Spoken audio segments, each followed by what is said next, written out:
Hello, everybody out there. I hope you're feeling very biblical because today we're asking the big questions of the Bible.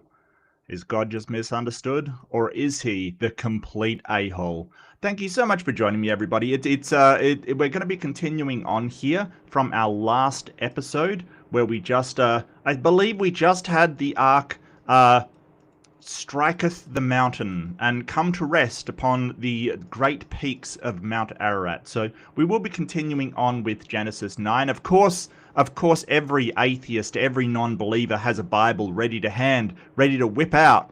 Just whip that Bible out, and you can follow along if you want to make sure I'm not misinterpreting or misrepresenting any kind of thing in the Bible. And do tell me if I am. But I think I've pretty well gotten into the rhythm of posting a Reddit post in the guise of an omniscient deity.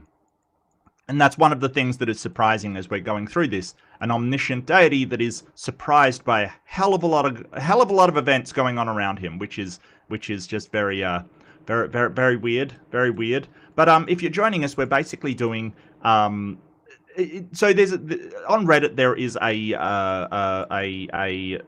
thread, a subreddit that's sort of am I the asshole? Like, am I a bad person, basically? And so at the request of Stop the Stupidity, which is kind of ironic that he's called Stop the Stupidity and we're being even more stupid than ever.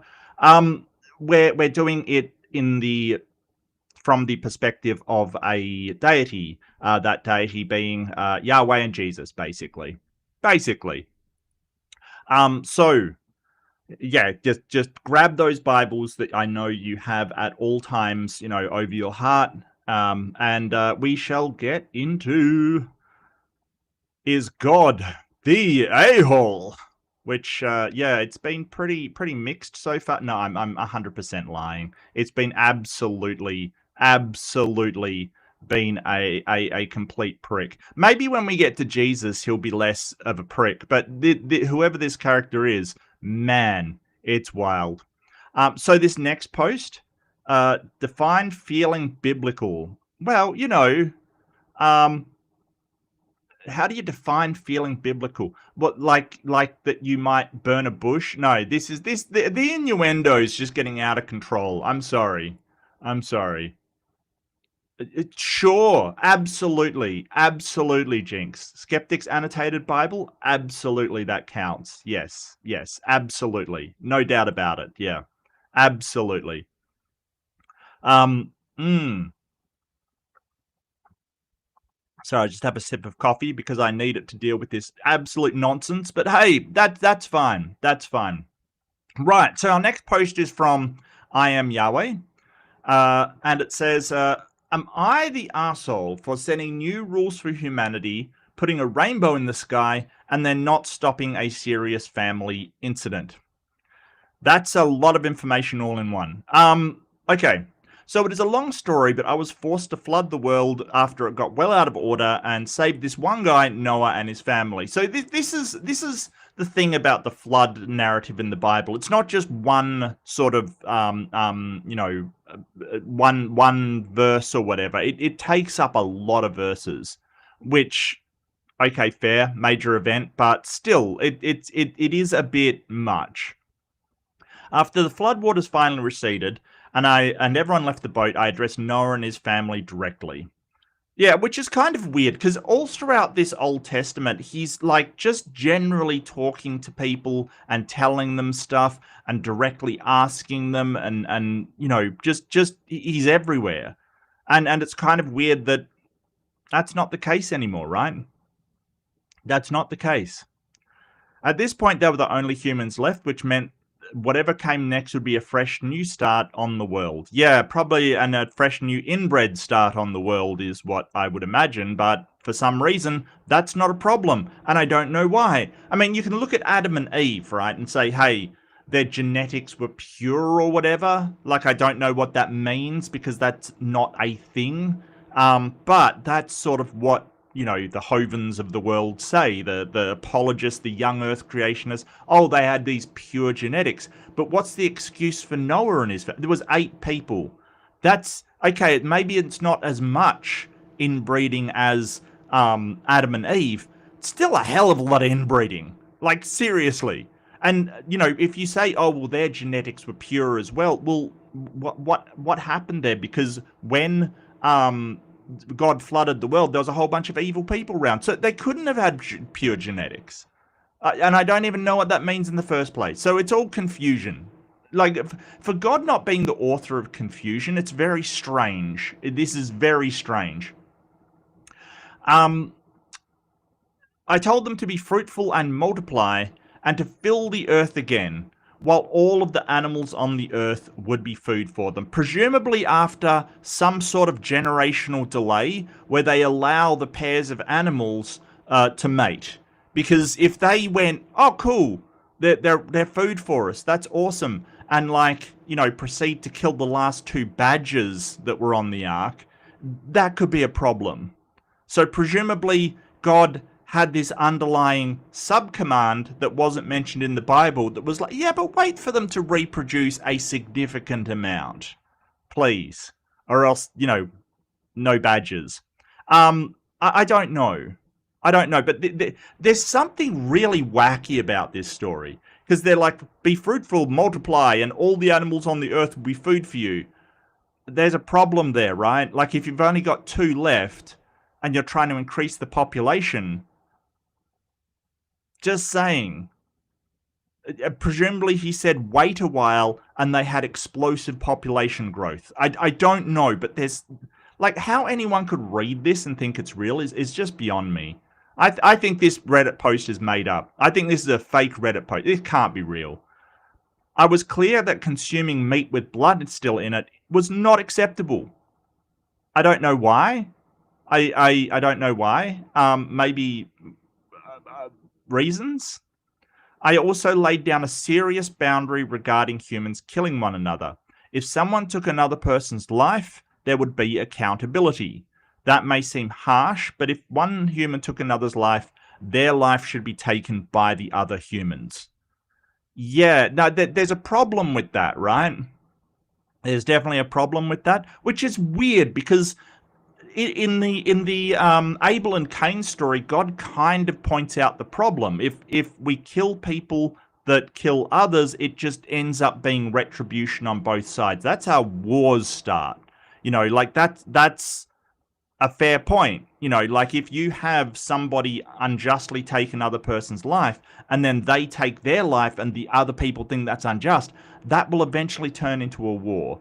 So according to the Bible, God put the mark of Cain on Cain so he wouldn't have that vengeance and basically, this cycle of retribution. But now he's saying, hey, go nuts, take retribution. What happens if, like, they're wrong and he's actually innocent? Is any provision given for that? Like, they'd never, like the humans, which you can't count on to just, not eat an apple in a garden, that they've got perfect justice all of a sudden. What happens then? I don't think Yahweh cares that much about injustice, to be honest with you. I really don't think he's got a high priority. Then I made an agreement with the humans. I promised I would never again destroy all life on Earth with a flood. To seal this agreement, I set a sign in the sky in the form of a rainbow.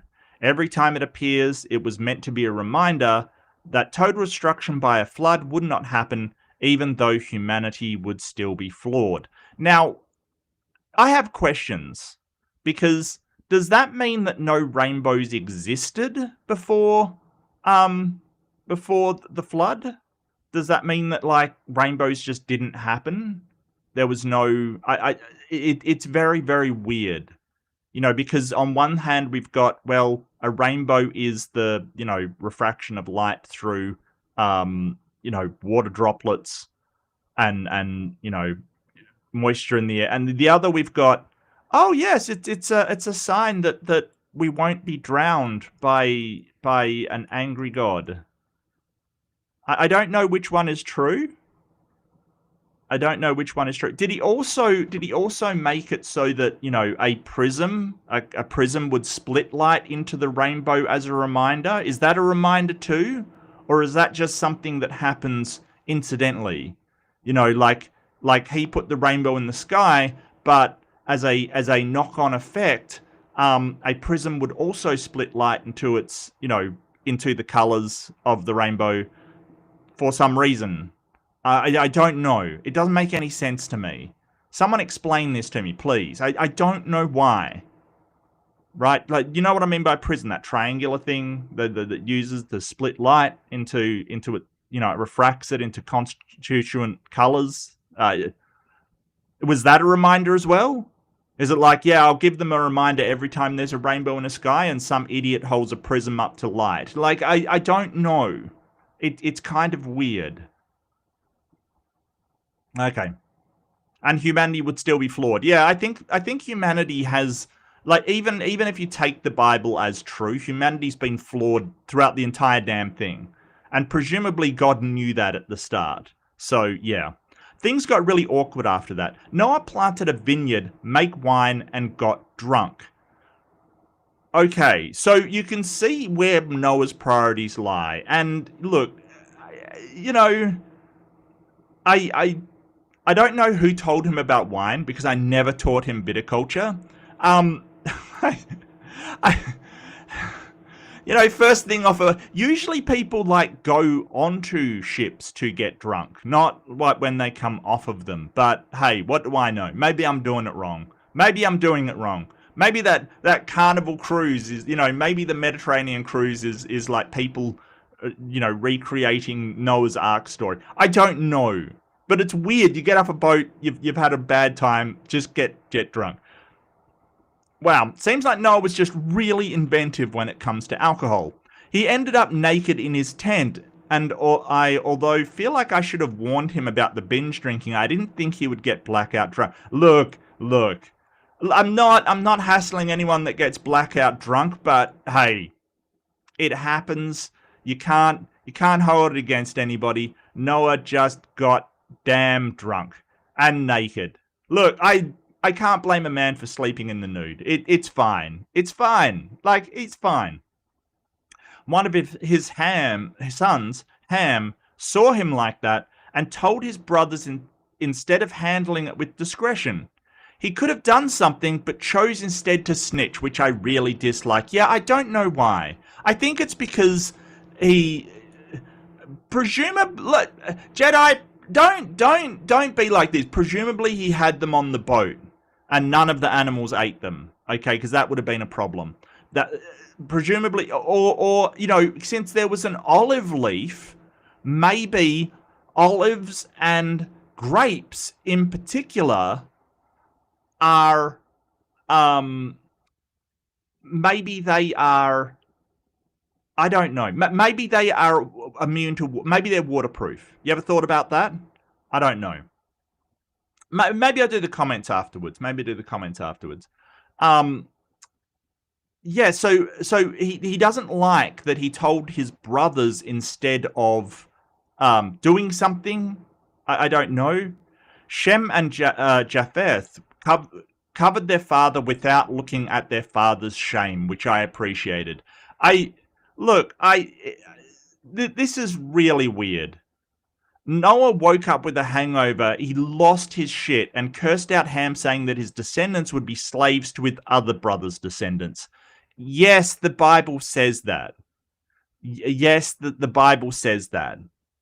I knew he was angry, and I didn't want to insert myself into the drama, so I didn't contradict him and let him determine the hierarchy of his family and his descendants.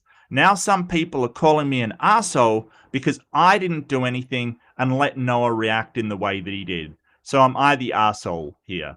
Edit. No, I didn't do anything to Noah. He died of 950 years old, probably from cirrhosis of the liver. Edit. I don't know why people are angry at Noah. Lots of people get drunk and sleep buck naked. I agree with that last edit. I think that maybe if he gets that drunk and to me this is kind of victim blaming, right? This is kind of, well, I got drunk and whipped out my dick, but you're the one that looked. I feel like this is victim blaming. but by Noah, right? Like I'm not saying God approves or disapproves. I'm saying that Noah really, really, you know, basically did a drunken, perform some drunken idiocy, which quite frankly we've all done. Let's face it. Or, those of us that drink have done. I used to drink when I was younger. I did drunken idiocy. I think one of the worst things, by a sort of biblical standard, is that I threw up over the fence into church grounds. And that was probably a mistake. And Yahweh's probably angry. But just like Noah here, he certainly didn't stop me. And that brings us to the crux of the problem. So basically, Noah says, after giving them directions, and directions on sort of, consuming meat with blood in it, right? Or killing one another, but consuming meat with blood in it, and what they're supposed to do from here. What we have here is the first instance of slavery approval in the Bible, or at least condoning of slavery in the Bible. And couldn't God, after he's given them all of these commandments, told them what to do, sort of all of these things, said he could have very easily, for an omnipotent God, said, no slavery, right? Because this is when Noah determines that the descendants of Ham will be his slaves and the slaves of his brothers for the rest of time. But he doesn't. What he does instead is allow it. Just go, yeah, that's fine. And I'm going to put it in my book, right? And it isn't God saying it, it is Noah saying it, but couldn't he have nipped the whole slavery thing in the bud right here? Like with his thing saying, hey, do not kill another person. Do not kill another person or you will be killed by the rest of society. Couldn't he have said, hey, do not enslave other people or else you will be imprisoned by the rest of society? He could have done that, and he didn't. Like, I don't know. Maybe he just doesn't want to deal with hungover people. I don't know. Okay? And I mean, we've all been cranky when hungover, but, you would hope that Noah would go, sorry, I was cranky. I had a hangover, like pounding headache. I mean, that's really your fault.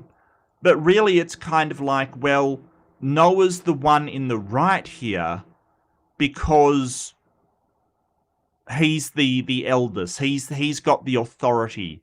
And here's, really where we see this hierarchical authority throughout the Bible. It doesn't matter if what you did was horrible to people, was unacceptable, was harmful. What matters is that you have the authority, and that's what we're seeing here. Which is wild. It's this early in the Bible, and it's like, yeah. So I will put out the. Sorry, I should have done it before. I will put out the poll. I do poll from occasionally. I do have a lovely poll here. I will put it out. So the question is, I'll put Yahweh. Was Yahweh the arsehole for not preventing Noah from making a slave system?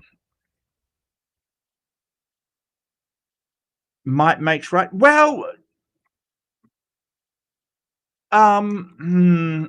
it's kind of, yeah, it's kind of funny, Robin, because he sort of says earlier on that, men shall rule over women kind of thing earlier on. So it's not, I guess it's not the first hierarchical thing, but it is sort of the idea that your parents are the authority over you, in all things kind of stuff. And I think there is a, there's definitely there's definitely an advantage to listening to your parents, especially when you're younger. And there's definitely, I mean, I was thinking the other day, I was thinking about, should you listen to your elders kind of thing? Pay attention to your elders, respect your elders, pay attention to your elders, And I think that, people that are older, and, if I was talking to a young teenager or somebody just, turning 20 or an 18-year-old or whatever, it's not to think of adults as wiser or in some way better than them, or in some way, have to listen to them instead of doing their own critical thinking. Because I think that the only advantage really in thinking that older people have is they've just had the opportunity to make more mistakes. Like they've just been around for a longer period, so they've probably made more mistakes and learnt from them, hopefully. So, but that doesn't necessarily mean every person that's older has good ideas, right? Like we've all met people that are shockingly uninformed and shockingly unwise, and they're pushing, 70. It just, like, this whole idea of, and it's in the Ten Commandments, honor thy mother and father. I think that is a ridiculously bad take, because some parents do horrendous stuff. I think that you should lean towards respecting your mother and father when they deserve it. I think we should pay attention to the advice that older people get. Like I said, they've had the opportunity to make more mistakes. You make more mistakes, you learn more. That's all. It doesn't mean that they've necessarily got the right idea. So these sort of blanket sayings that the Bible has, I think they can be quite damaging.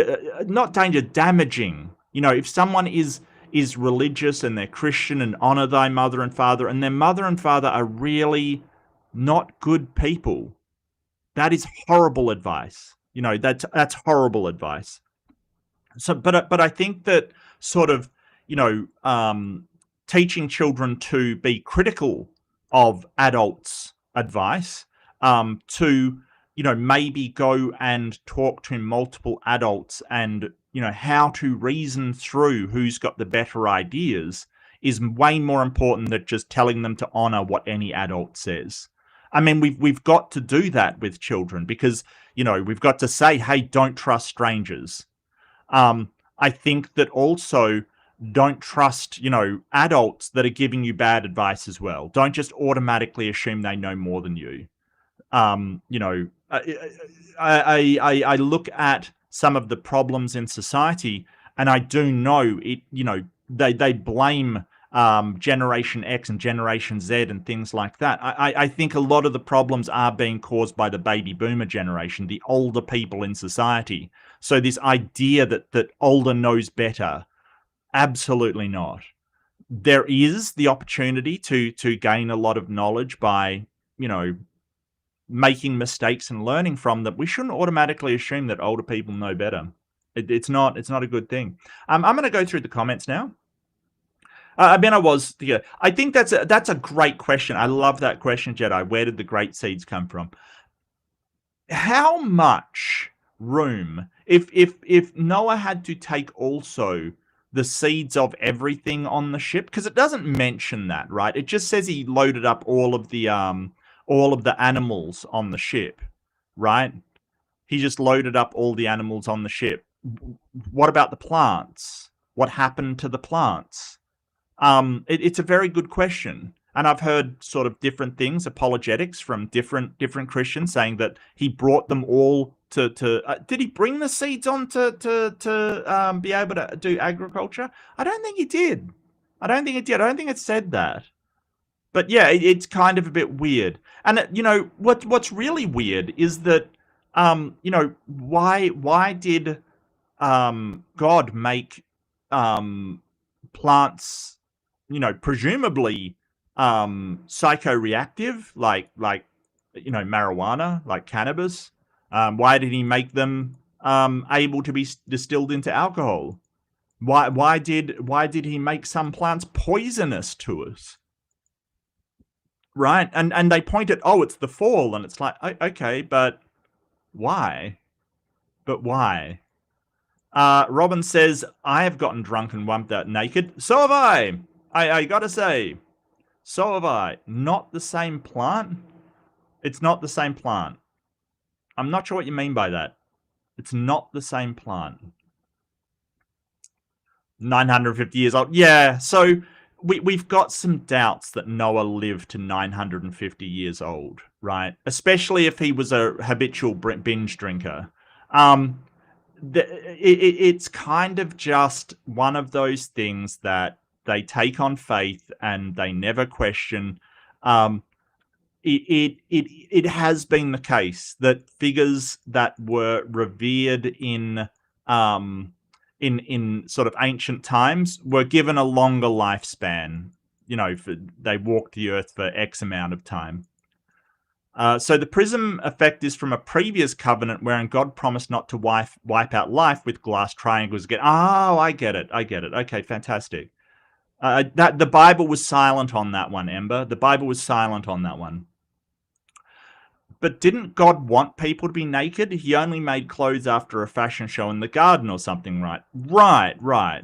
But I think, you know, it's kind of funny, and that's a really good question, because if you know, they weren't supposed to be ashamed of their nakedness kind of thing. Noah's getting angry because he's ashamed of his nakedness. Why isn't he punishing Noah for doing the thing that he doesn't want? You know, and you know, I guess, you know, God doesn't like a bully. Can we point this out? God doesn't like a bully. Obviously, you know, Ham was bullying his father. It wasn't fair on Noah. I mean, a man just gets drunk and passes out. You know, so imagine in today's age, and because this is Am I the Arsehole, we've got to imagine in today's age, if a father gets drunk, and look, binge drinking for people with children, it's not a good look. It's probably not a good thing to do. It sets a bad example, but hey, I get people, some people do that. Okay, it's your life. You go for it. The whole point is that imagine if they got drunk. Their kid came in and went, Daddy's naked in his tent, got his brothers to look, and you condemn him to slavery for the rest of not only his life, but any children he has, you condemn them to slavery as well. This is the good book, apparently. Apparently.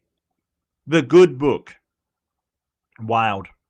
And also, let's not forget that this curse of Ham to be slaves, and their descendants to be slaves, is what caused the Christians who were in favor of slavery to basically say that Ham went into Africa and his descendants were black people. Right, this is the curse of Ham. This is something that Hovens said. This is something that other Christians have said. That God determined them to be the slaves of the other two brothers. So, hang on, I'll find a map for you, because this is pointed out in the sort of like in pictures throughout the interwebs, like and sort of they've done pictures of how they think. It's sort of, you know, these people distributed based upon this idiotic Bible passage. Hang on a second. I'll try and find a good one.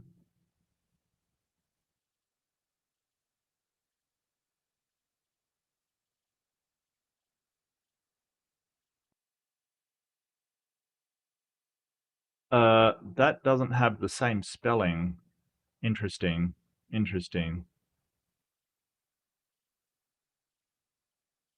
Yeah, that one will do. That one will do.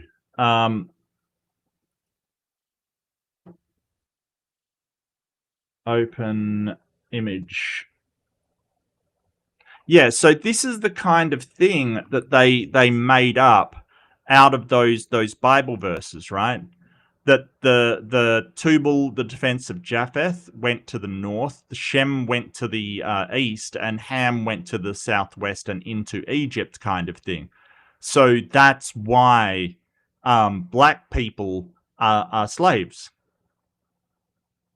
No, it's got nothing to do with the exploitation of African nation. No, no, no. It's got to do with the Bible. It's God determined. Sure, sure. Yeah, it wasn't because this is the part of the craziness of this kind of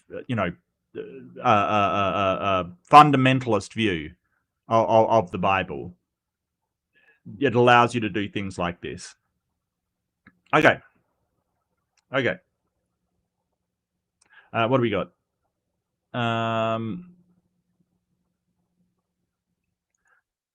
Makes you wonder why they didn't hire an editor for these types of stories. Well, they kind of did. That's the crazy thing. This is kind of the distilled version. This is kind of the.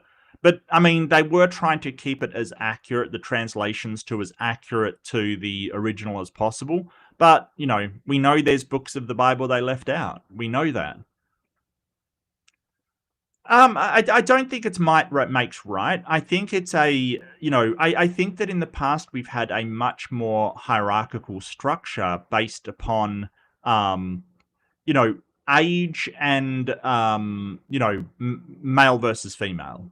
Like so, um, it has been the case that in these structures, um, in order to do them, they've kind of structured them in a way that's very hierarchical. And this thing about age, this they sort of, you know, I mean, age we know now doesn't necessarily mean you're wise. And if you unfortunately get stricken with Alzheimer's or something, we know that it is, we can't, that is not a wise person. That is somebody that we need to take care of.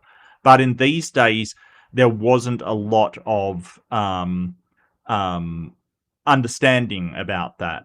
So they would used to go, well, if you're older, and so this is why they're so old. It gives this import to them in their society.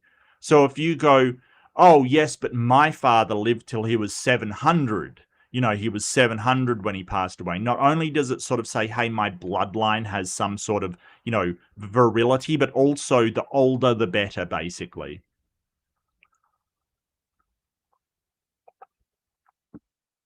Blood? Just drink more red wine. Apparently it's Jeebus blood, and you're supposed to drink that according to the religious cannibal vampires. Yeah, yeah.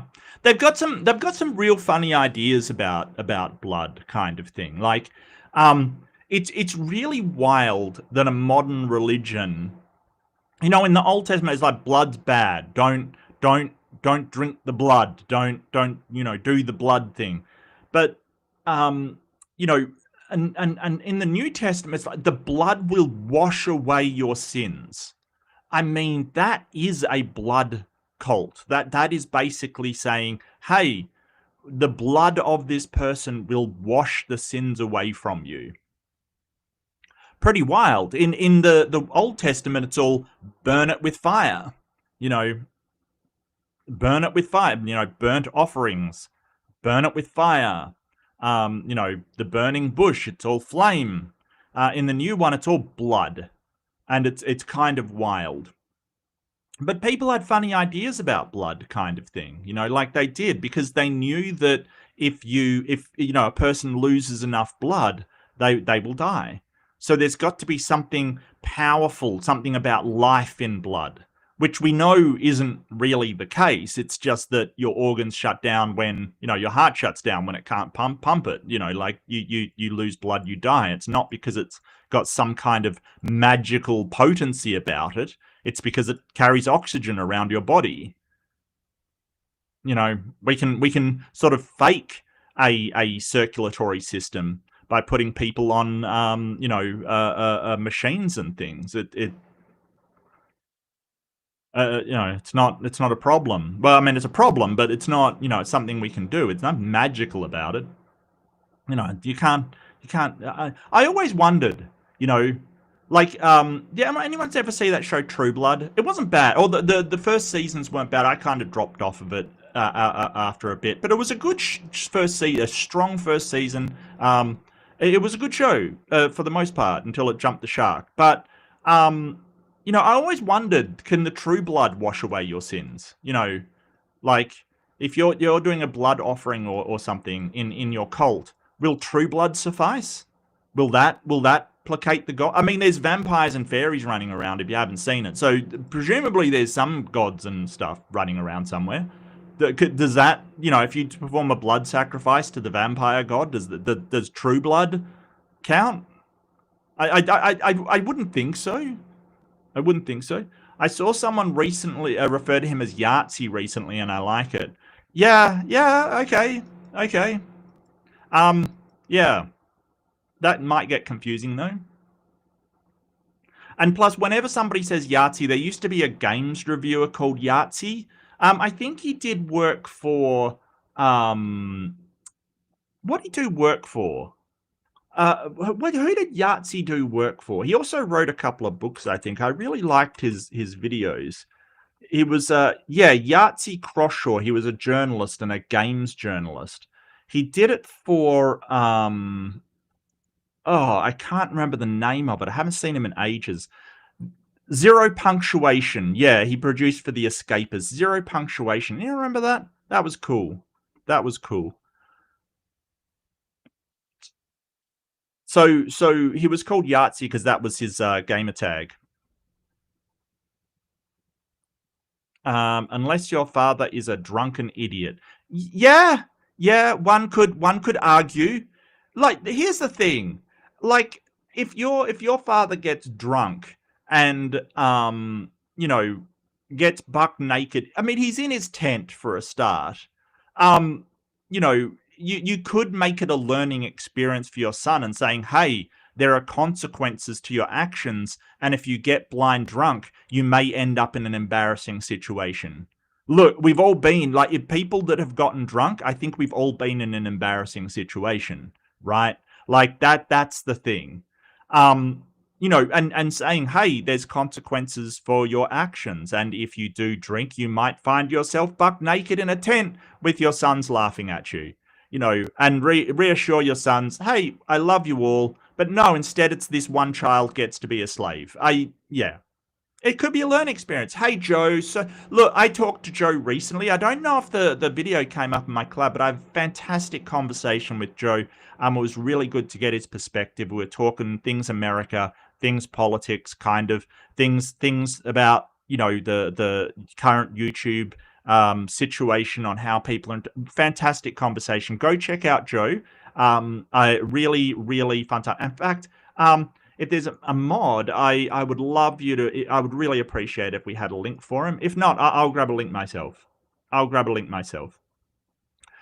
I'm old enough to be a grandma, and I have some of the worst ideas. I know what you mean. I really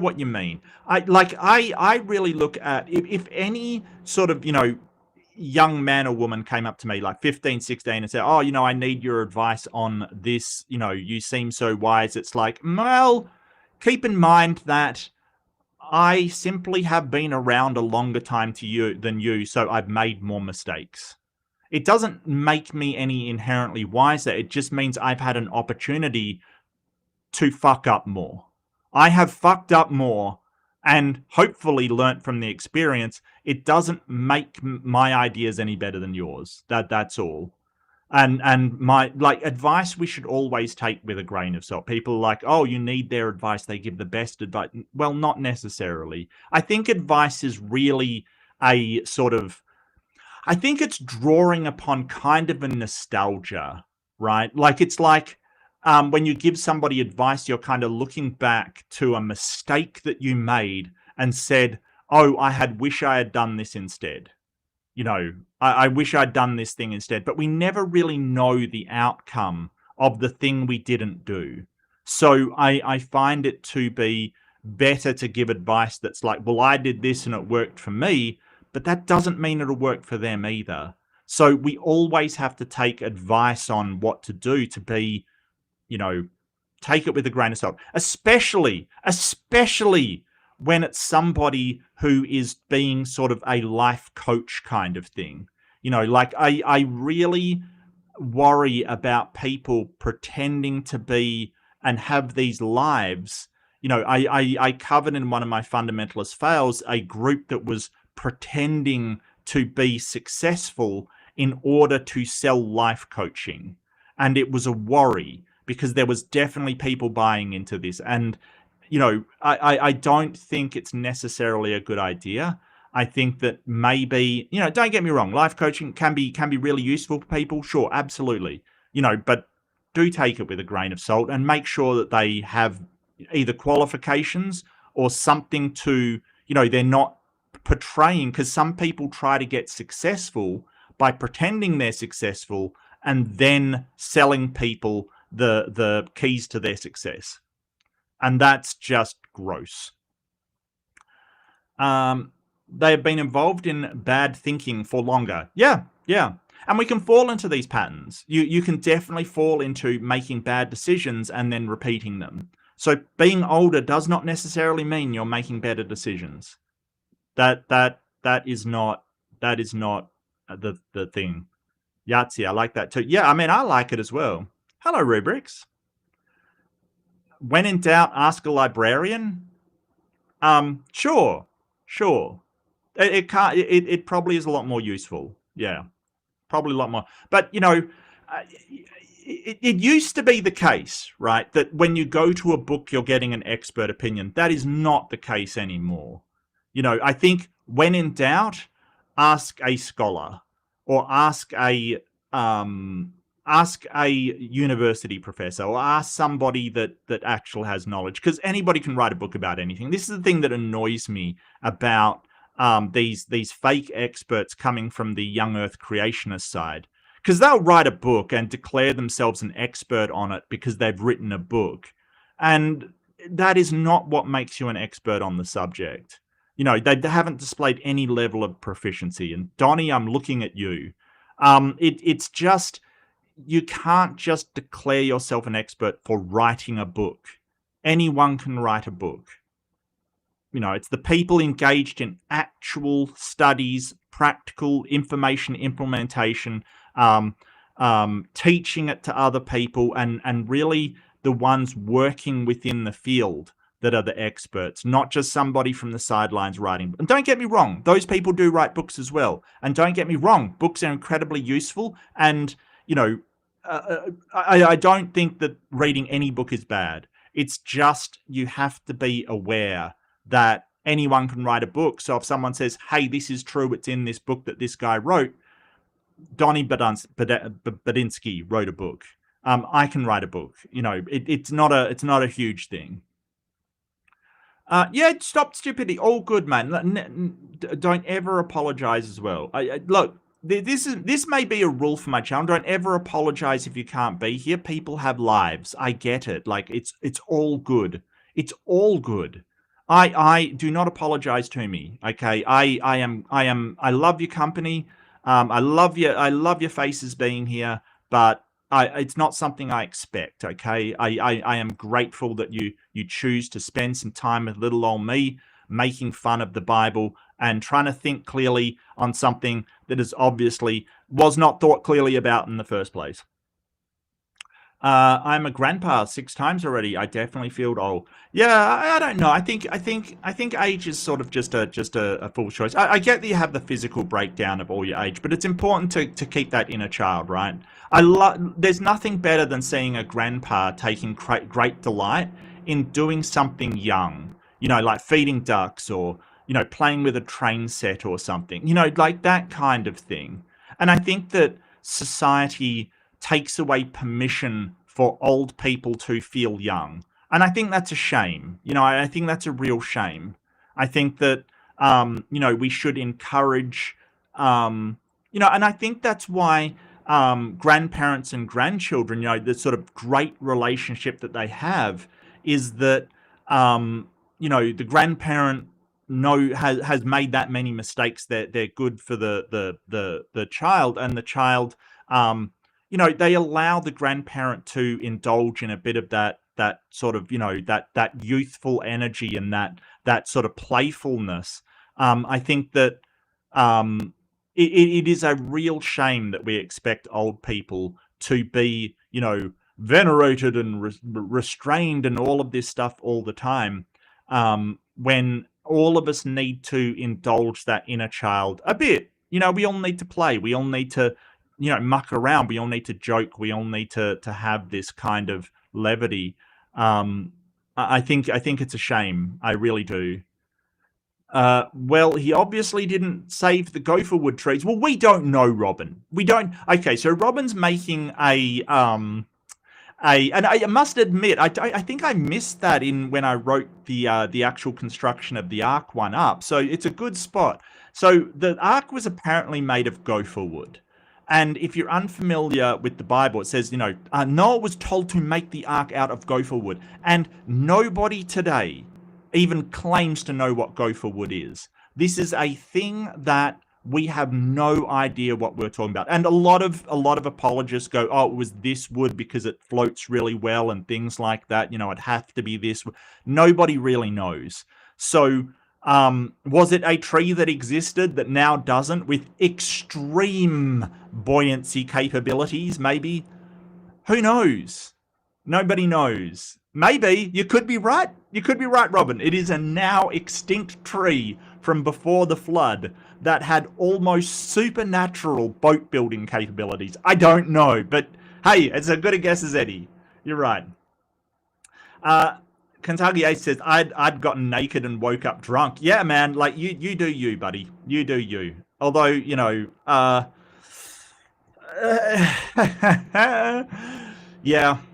Well, I mean, okay. So can I just say, it's a bit of a mixed signal for, God to say, go forth and multiply, and then go, well, don't get naked. Maybe that's what Noah was doing. I mean, where was his wife at this time? Nobody knows, because the Bible just doesn't give a shit about women. Like, it just does not consider what they're doing to be in any way pertinent to the story, right? Like, you can imagine that, the Noah's wife came and said, hey, it's very harsh on the kids if you make them into slaves. That's not fair. Please don't, Noah. But the Bible just went, yeah, who cares what the woman's doing? But let's put down that Noah got drunk and got his ding-dong out. Yeah, absolutely. That's important. That's important. I wouldn't put you at grandparent age. Hey, I've known some pretty young grandparents. It's fine. It's good. I got you, though. So Noah was an alcoholic. Who knew? Well, apparently God knew. Apparently God knew at the start of this entire thing, Jedi, but didn't, think it's a problem or make, the grapes non-alcoholic or unable to be fermented into something alcoholic. Who knew? Who knew? Instead, apparently, according to what he did, he waited for Muhammad to come along and then tell everybody alcohol is bad, don't have it.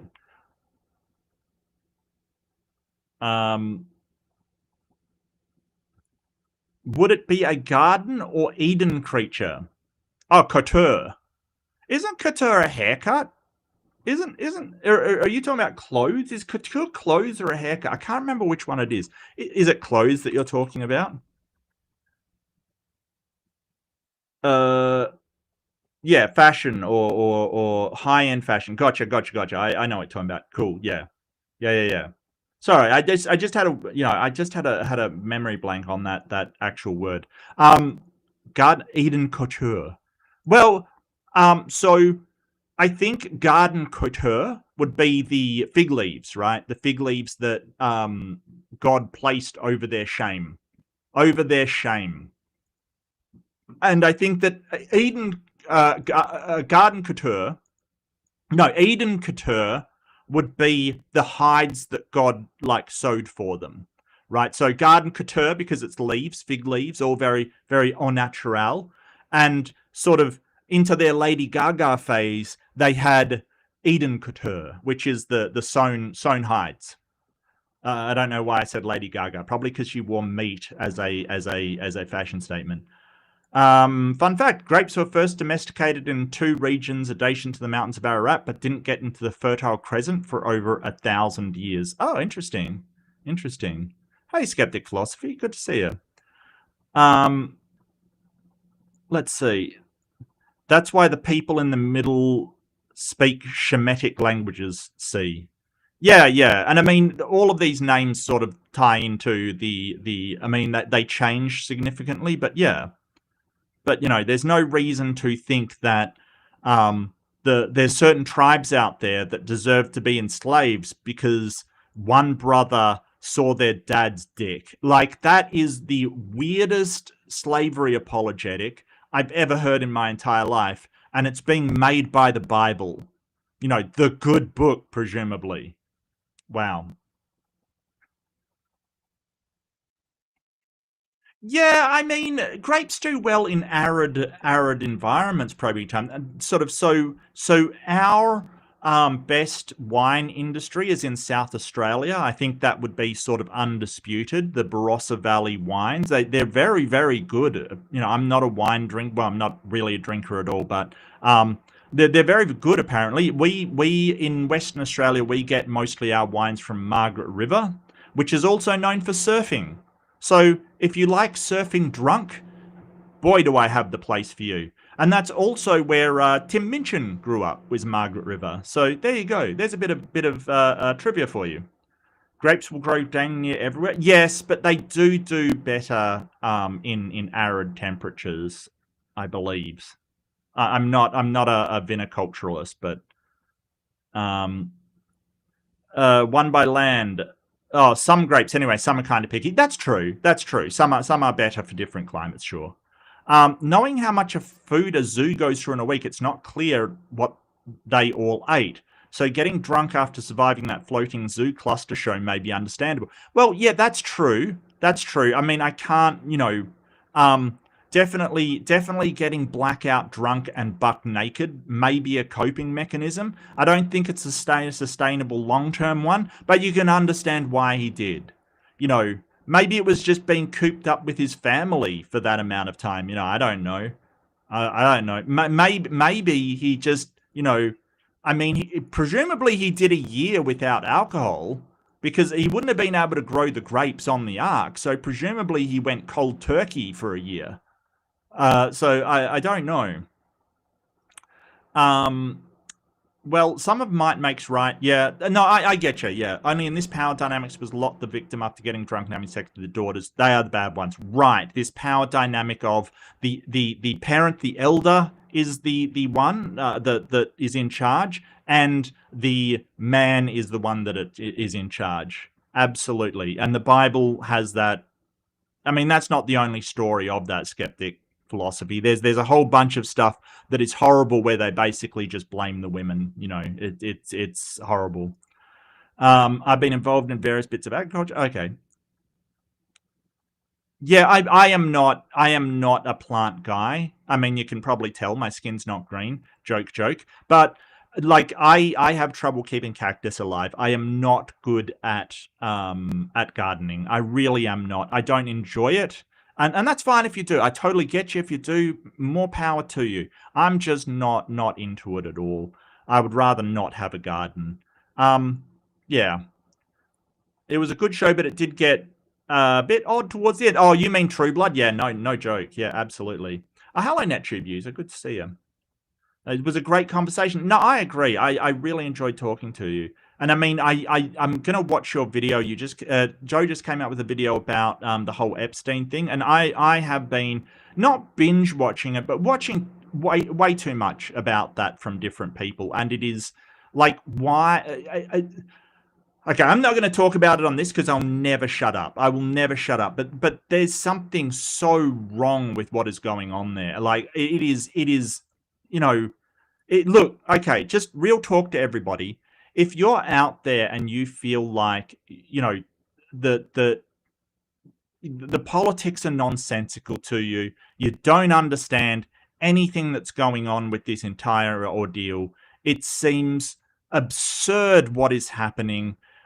You don't understand anything about why these people get away. It's not you, okay? There's nothing wrong with you, all right? It is like feeling absolutely fucked up in a situation where these lists come out and there is all of these people in it that are apparently not even being investigated. It's just we're not doing anything about it, even though it is a clear violation of the law and is horrible. Feeling fucked up in that situation, it's not you, okay? It's not you. It's the situation. Okay, just don't be gaslit into thinking, oh, it's me. I'm just being weird about this. No, the situation is fucking strange. The situation is so wildly weird. It's not you. And feeling really weird in a weird situation makes you perfectly normal. You have a perfectly normal reaction to a situation that is insane. Right? Like, the situation is insane. Oh, John Mucksham. Oh, thank you so much. Thank you, Robin. Really appreciate it.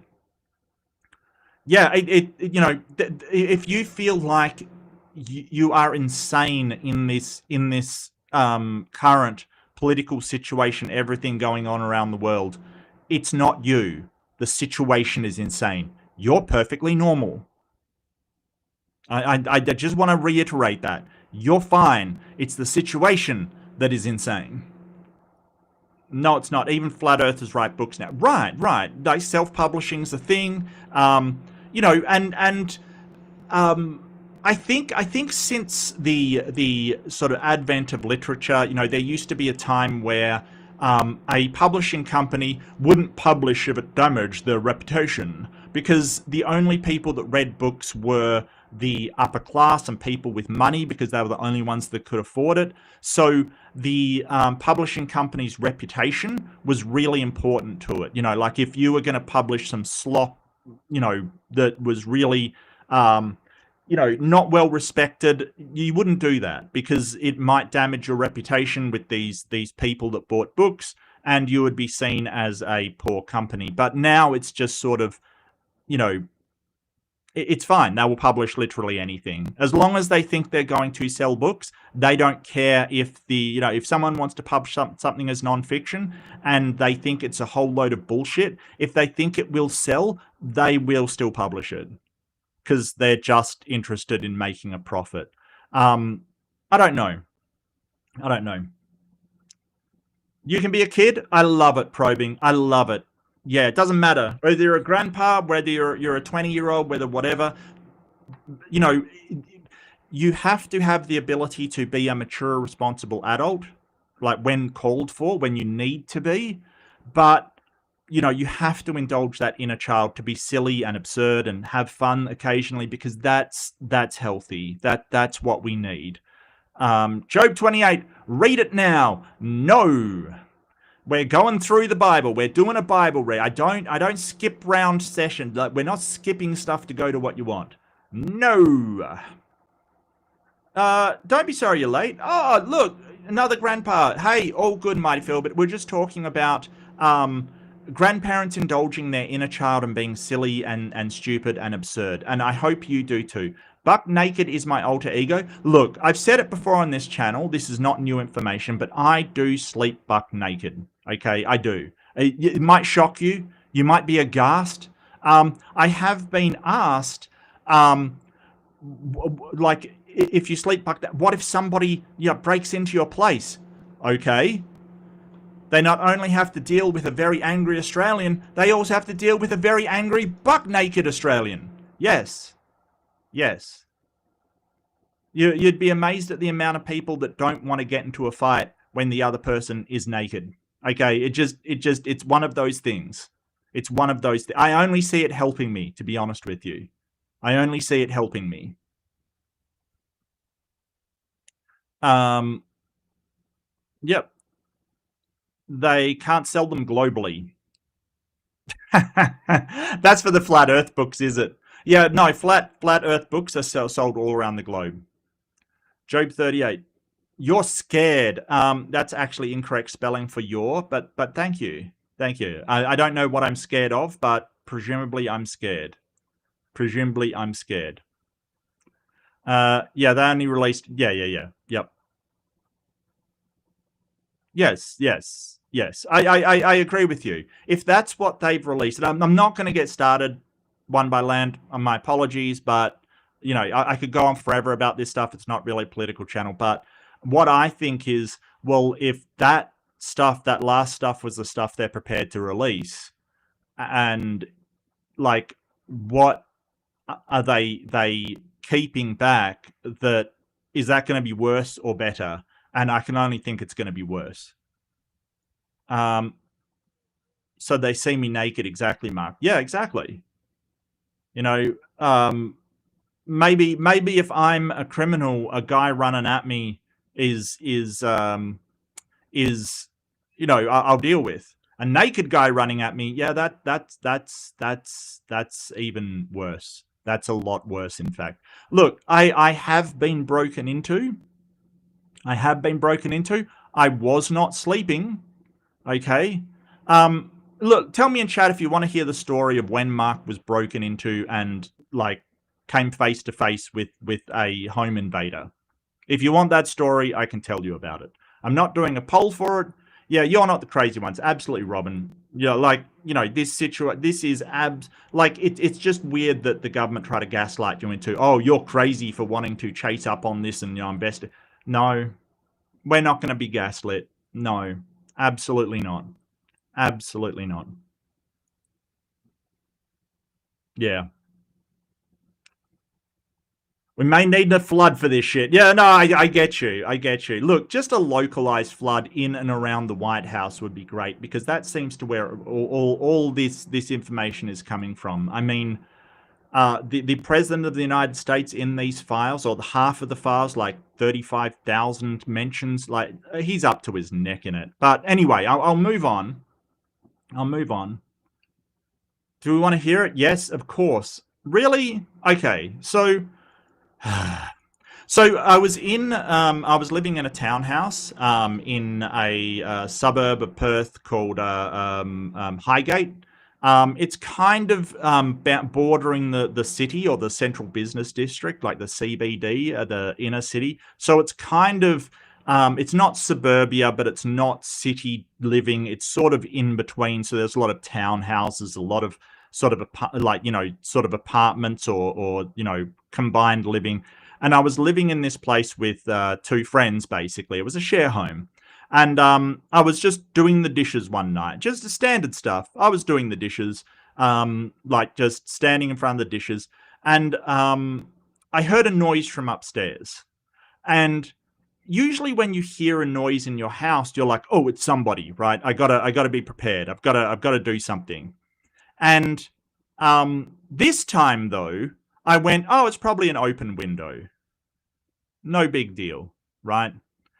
And so I went to go up the stairs to upstairs, because a townhouse is 2 stories. There was like 2 bedrooms upstairs, 1 downstairs, and the downstairs one was mine. I go up the stairs, and at the top of the stairs, there is somebody there I do not recognize, right? Just some stranger. And he was the noise that I heard. And I, of course, being the intellectual powerhouse and the mental giant that I am, my response was, who the fuck are you? Which probably wasn't, I probably should have deduced the role that person was playing, because the front door was locked, and both of my friends were out, and there was nobody in the house when I started the dishes. So that wasn't the best leap of intuition I had. But, I think I was a bit stunned at the time. It was stunning. It was stunning. I just went, what? So he looks at me, and then turns to, so he came out of the bathroom. So the stairs went up there. The bathroom was directly to the left. To the other way was the bedroom, sort of behind the bathroom, and off that way to the right. And so He looks to the right to presumably somebody else. I didn't know who he looked at, and said, "Get him with the axe." And I went, "Oh fuck. He's got a friend with an axe." And then my brain reeled. And number one, I lost my temper. Now, if you don't know, I've often said before, people go, "Oh, you've got tons of patience." People say, I don't understand how you talk to people and don't get angry. I have, or I guess I did have in my youth a really, really, really bad temper. Okay. I was a very angry young person. Okay. And that might be hard to believe. I get that. People say it to me. No, really, I had a very bad temper. Right. I don't think I was particularly violent as such, but certainly, things like road rage, for instance, lose my shit over someone cutting me off or somebody doing something on the road that I didn't like. Absolutely lose my shit over, small things like things that were unfair, like that kind of, and it wasn't a good time for me. It wasn't a good thing to do. But in that time, I got fucking furious. And I also thought, who brings a fucking axe to a home invasion? Nobody does. No, but you might bring a knife, but not an axe, right? Like, it's just ridiculous. So, at that point, I lost my temper. And I won't forget it, because when I lost my temper and charged up those stairs, it's probably like he was so scared. He was so frightened. And I can't, I remember the look on his face. He was, I think he thought I was going to kill him. And I don't think I would have, but looking back now, I can understand, like, from the sort of autistic, furious, because I am on the autism spectrum. I'm not using that as a derogatory term. Like the furious rages that I've been in when I was younger, right? The really red hot rages that I've been in. I can understand why he was scared, because he thought that if I caught up with him, he probably thought he was a dead man, because I was, absolutely furious. And so I chased him up through the bedroom, out onto the balcony. He leapt the railing onto, so the balcony was there. He leapt the railing out onto the carport, which was in front of the balcony. And that is how he'd got in. He'd climbed up onto the garage roof, went over to the balcony, got onto the balcony, and somebody had left the door open, the sliding door open upstairs, which is why they probably were there. They probably saw the open door, went, "Hey, we can climb to that. Let's go and search the house for money and drugs and whatever else," right? So he leapt the railing, ran across, and I didn't leap the railing. I was stopped at the railing, but he ran across the carport and just out into air. Like, he didn't sort of jump down.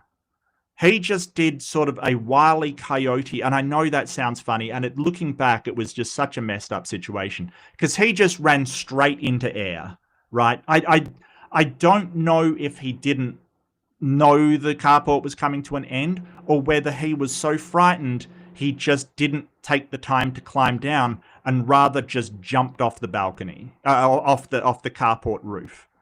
But these are the things that I look back on, and I sort of go, yeah, I had a massive problem with anger, a huge problem with anger, and afterwards, I mean, they only stole like $5 and a wallet of mine, like nothing that was worth some guy, probably hurting himself really badly, and I guess he'll never be back to my place. But yeah, that was the story of me getting broken into. I literally chased the guy off of a roof. Yeah. But yeah, I mean, looking back, it's like, yeah, it's kind of a weird story. I guess I was lucky he wasn't armed or didn't have a friend who was armed or anything like that. It was probably not the smartest decision.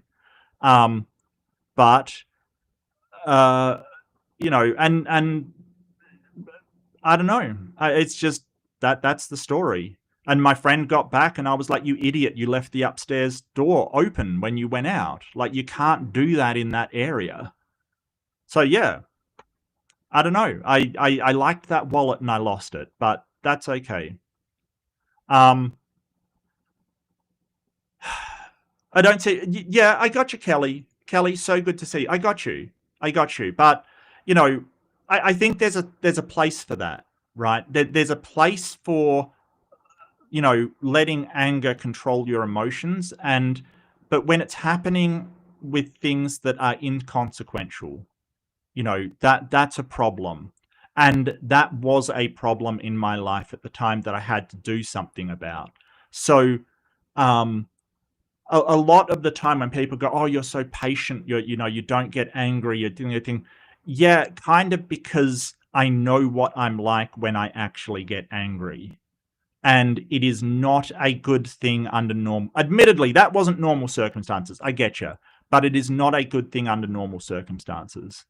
There are other paths to working things out than absolutely going ape shit. You know, like there's other ways to handle it. And you know, I'm human, but yeah, that was a weird time. That was a weird time. Mm. And also there were weapons in the house. Now, I had been doing martial arts at the time. I was doing something called capoeira, which, to be honest with you, is probably one of the worst martial arts for a street fight.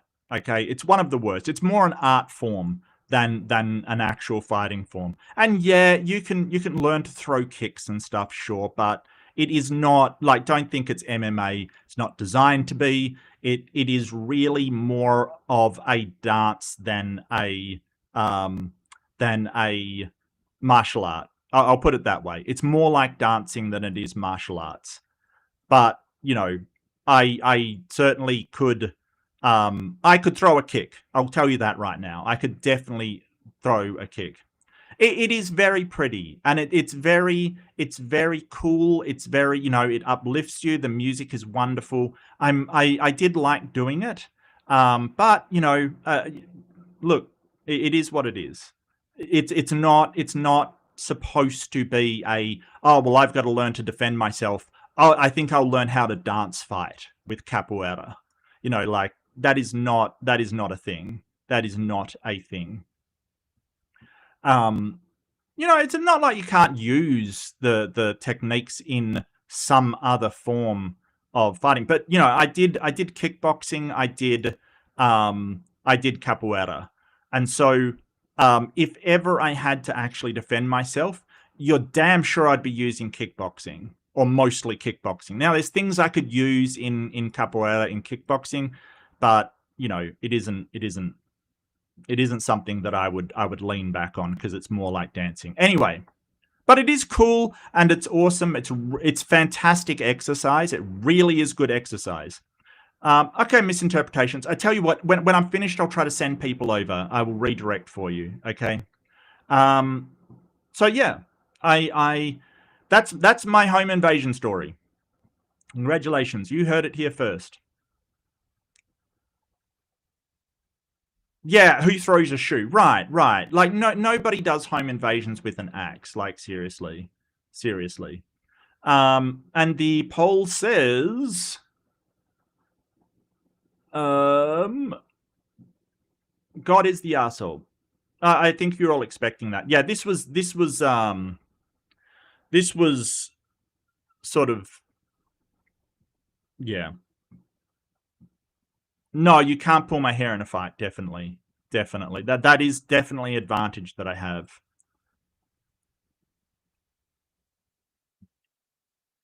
Yeah, kickboxing is legit. Look, I think kickboxing You know, it kind of falls down in the whole grappling section kind of thing. I think that's why MMA is so good, because it deals with a number of situations. I mean, you can clinch in kickboxing and do really well, but you can't, like, grappling is out of the question. So, you know, Muay Thai? Yeah, I mean, Muay Thai is hardcore. I just did, you know, sort of self-defense kickboxing kind of thing, not anything, you know, sort of a westernized version. I did not do any of the, you know, Indonesian or Filipino or any of the hardcore stuff. And, you know, it was when I was a lot younger, of course.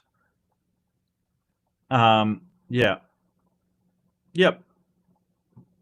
Back. Oh, thank you. That was the most terrible cartwheel, though, Robin. I haven't done cartwheels for ages, so that was actually terrible. That was actually really terrible.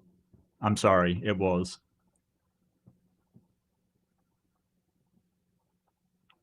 MMA was a vaccine. It is a vaccine. A vaccine to kill people. Judo can be, yeah, absolutely, absolutely. Look, there can be a number of martial arts that are effective, and I mean, depending on situations, like, you know, like, you get something like Brazilian Jiu-Jitsu. For grappling, it's absolutely amazing, but, you know, striking, not so much. But, you know, it's not like I'm an expert or anything, but I think that you can get value out of any martial art.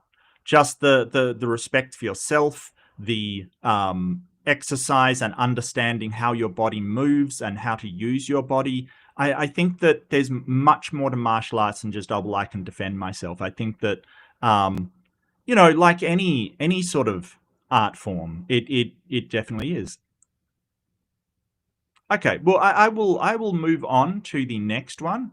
So that was Genesis 9. If you're following along with your Bible, as I know all of you are doing, So the next post we have is again from I Am Yahweh. This guy just keeps posting to Reddit. I think he's got issues. Am I the arsehole for letting the survivors of the flood do whatever they wanted? Maybe. So you may have read in previous posts that I caused the world to have a much-needed reset by way of flood. Don't ask, it's complicated. Yeah, it is incredibly complicated. That question of why you had to flood everything instead of doing something a bit more mundane is incredibly confusing and complicated. After all of that happened, I told the surviving humans to go forth and multiply, which they really did take to heart and went kind of crazy. Originally, there was just Shem, Ham, and Japheth. But after a while, I'm probably mispronouncing that, but fuck it. Japheth? But after a while, they each had multiple sons of their own, and things got out of hand. The descendants of Japheth headed towards the coast and became the maritime peoples, moving to multiple territories. The descendants of Ham scattered far and wide, growing some massively large families, and built a lot of cities, some of which turned into major population centers. The son of Ham also produced Nimrod, a great and mighty hunter. So I appreciated that Ham was doing it right. Look, it's kind of weird that, like, it's weird. The Bible's like, oh, these people spread out, and by the way, there was this dude called Nimrod. He was a hunter.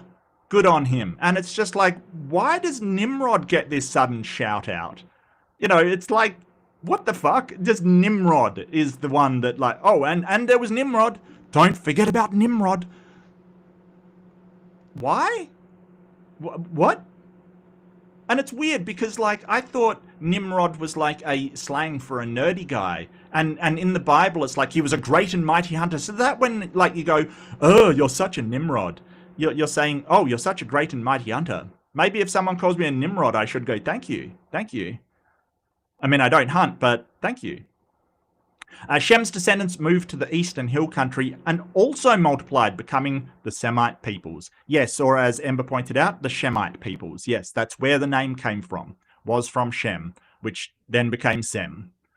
Now, although I told the people to go forth and multiply, I didn't really consider that the multiplying would get out of hand so fast. I could only keep track of the firstborn sons of the line and their sons, because these families were getting wildly out of control. Yeah, so if you don't know, and this is the Bible, that was this is the part of the Bible where it goes through the lineages of the peoples of Canaan. Basically, it goes through all of these lineages, saying, "Hey, this lineage, that lineage," kind of thing. But it doesn't track everybody, and certainly doesn't track the women. It just tracks the firstborn son of every descendant, because the Bible's obsessed with age, and it's obsessed with firstborn children, firstborn men. Women doesn't matter. Doesn't matter in the slightest. I also didn't step in because they really needed to make some civilization, and we need to get the world repopulated after that nasty flood business. Well, I mean, you could have just like repopulated magically, but no, apparently not doing that.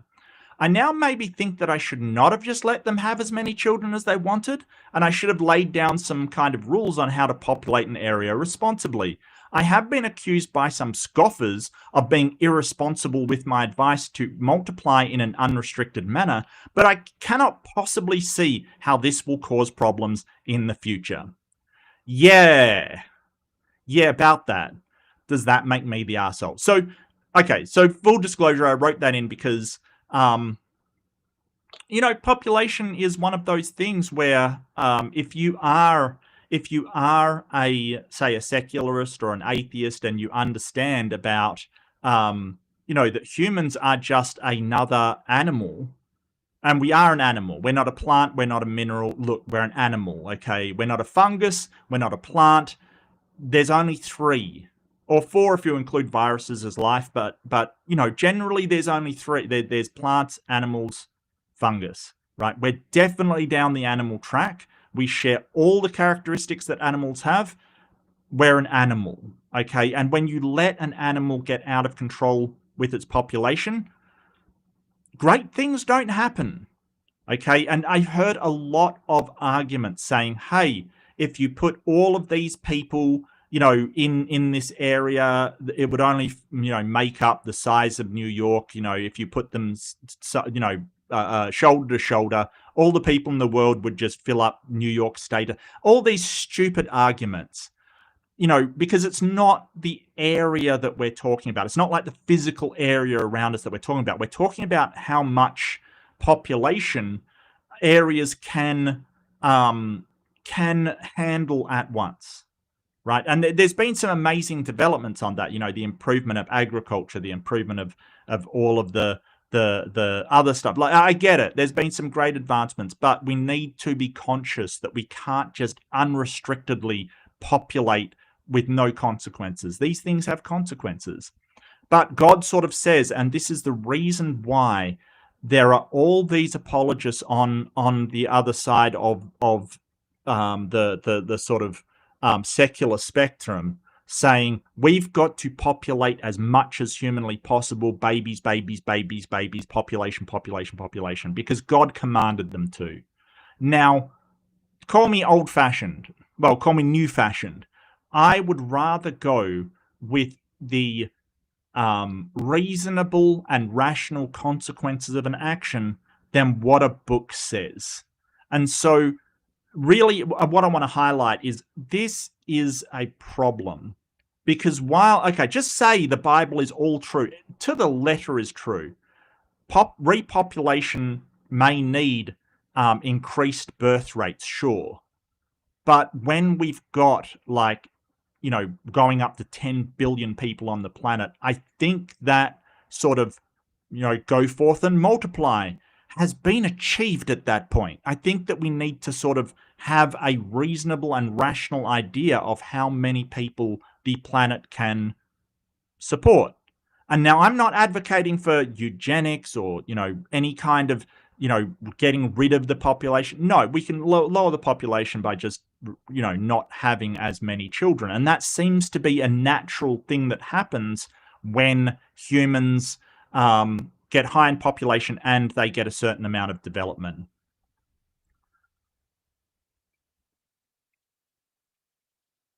But I see it as irresponsible. Yes, I think God was irresponsible. Shock and horror. Yes, set your faces to stunned. It's oh, the poll. Yeah, I'm sorry, peeps. I will get it up. I will get my poll going. All right.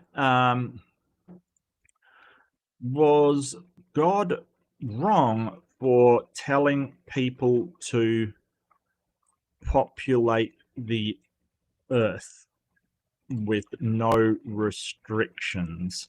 You know, I mean, presumably God could have said anything, and presumably he could have said, hey, go forth and multiply until you have a population that the land can support. You know what I mean? Like, I can think of slightly better ways to say it.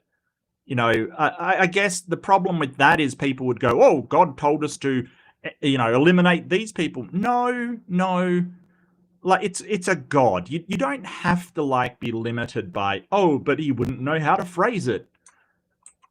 Come on, dude. It like, seriously, if you're going to appeal to an omniscient, omnipotent master of the universe, he's got to have some proficiency with writing. Like, seriously, come on now. Come on. Oh, everyone sucks here. Okay. But here is the poll coming for you.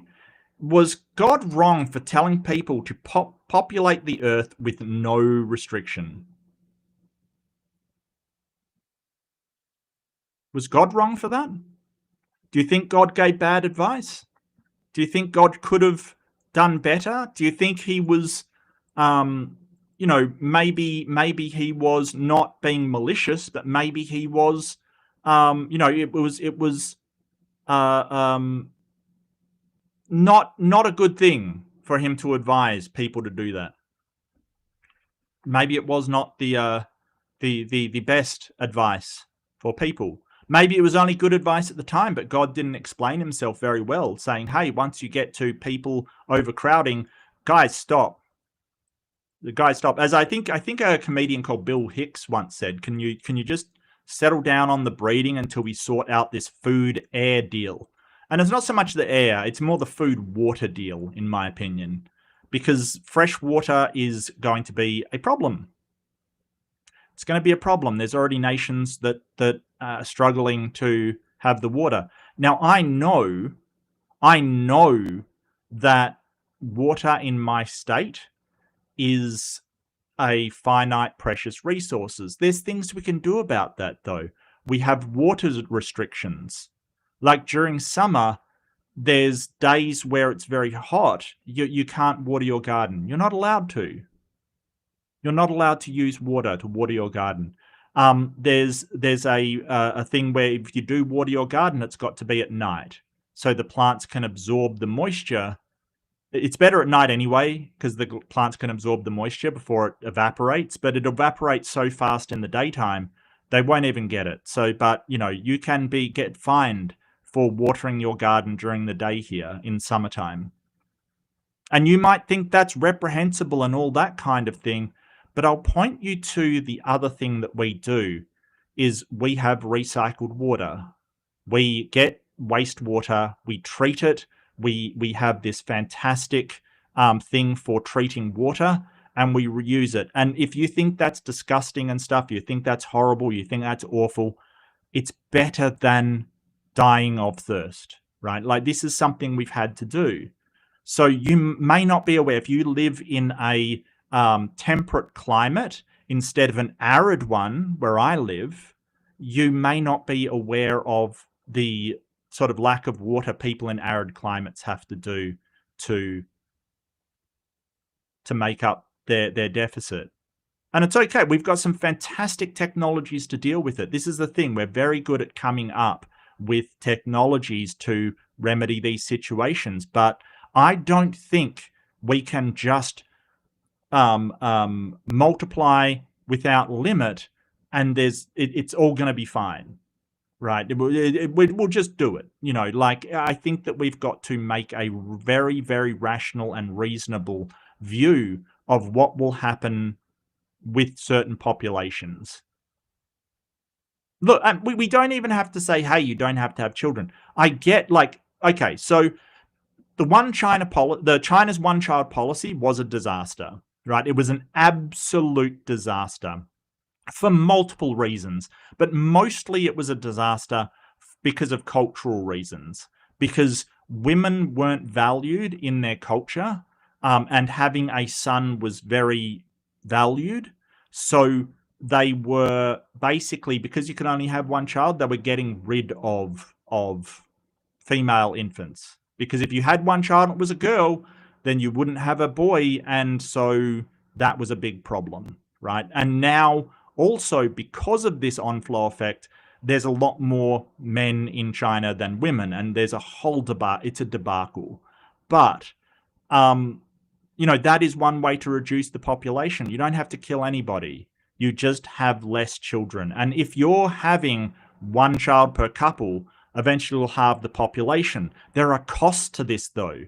Like the aging population is something you have to be aware of. We have to have solutions for this, but we can do it.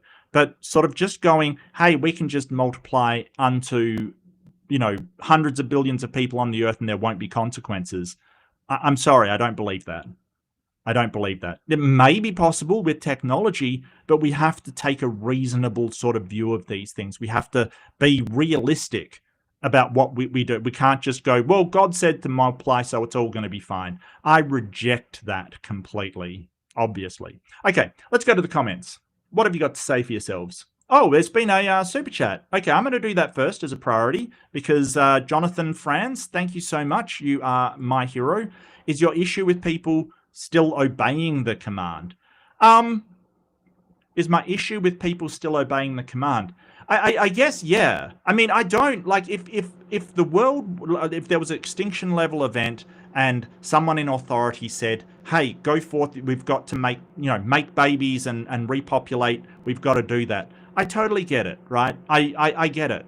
I'm with you, right? But it is the view that because something ought to be done in one situation, then it ought to be done in another situation. Like if we're getting, extreme overpopulation stuff, like lack of housing, lack of water, lack of food, waste problems kind of thing. All of these things are happening and people are still like, yeah, this authority said to have as many babies as possible, so that's what I'm doing. I have a problem with that mentality instead of looking at the consequences of that action, the reasonable expected consequences, and saying we should choose our actions based upon that, based upon the consequences that are coming out.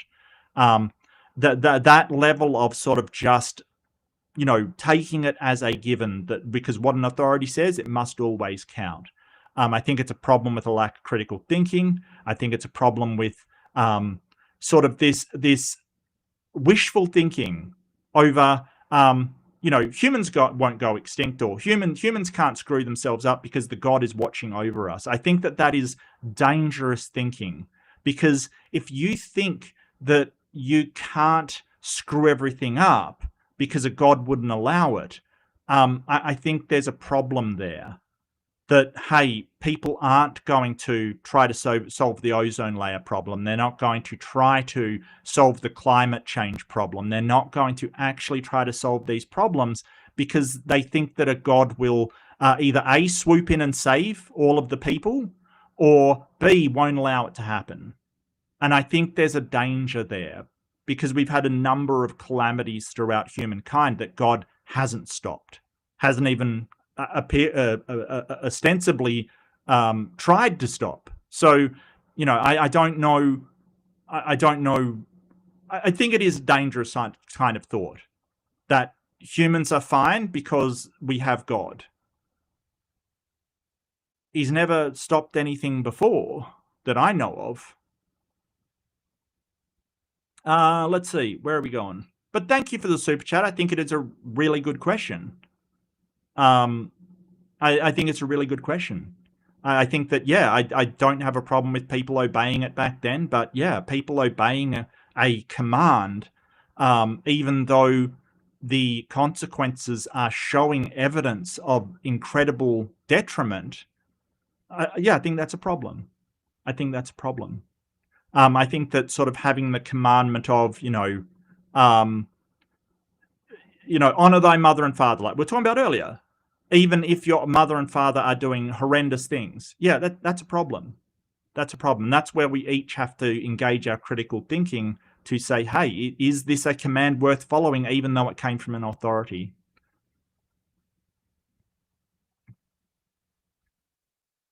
Let's see.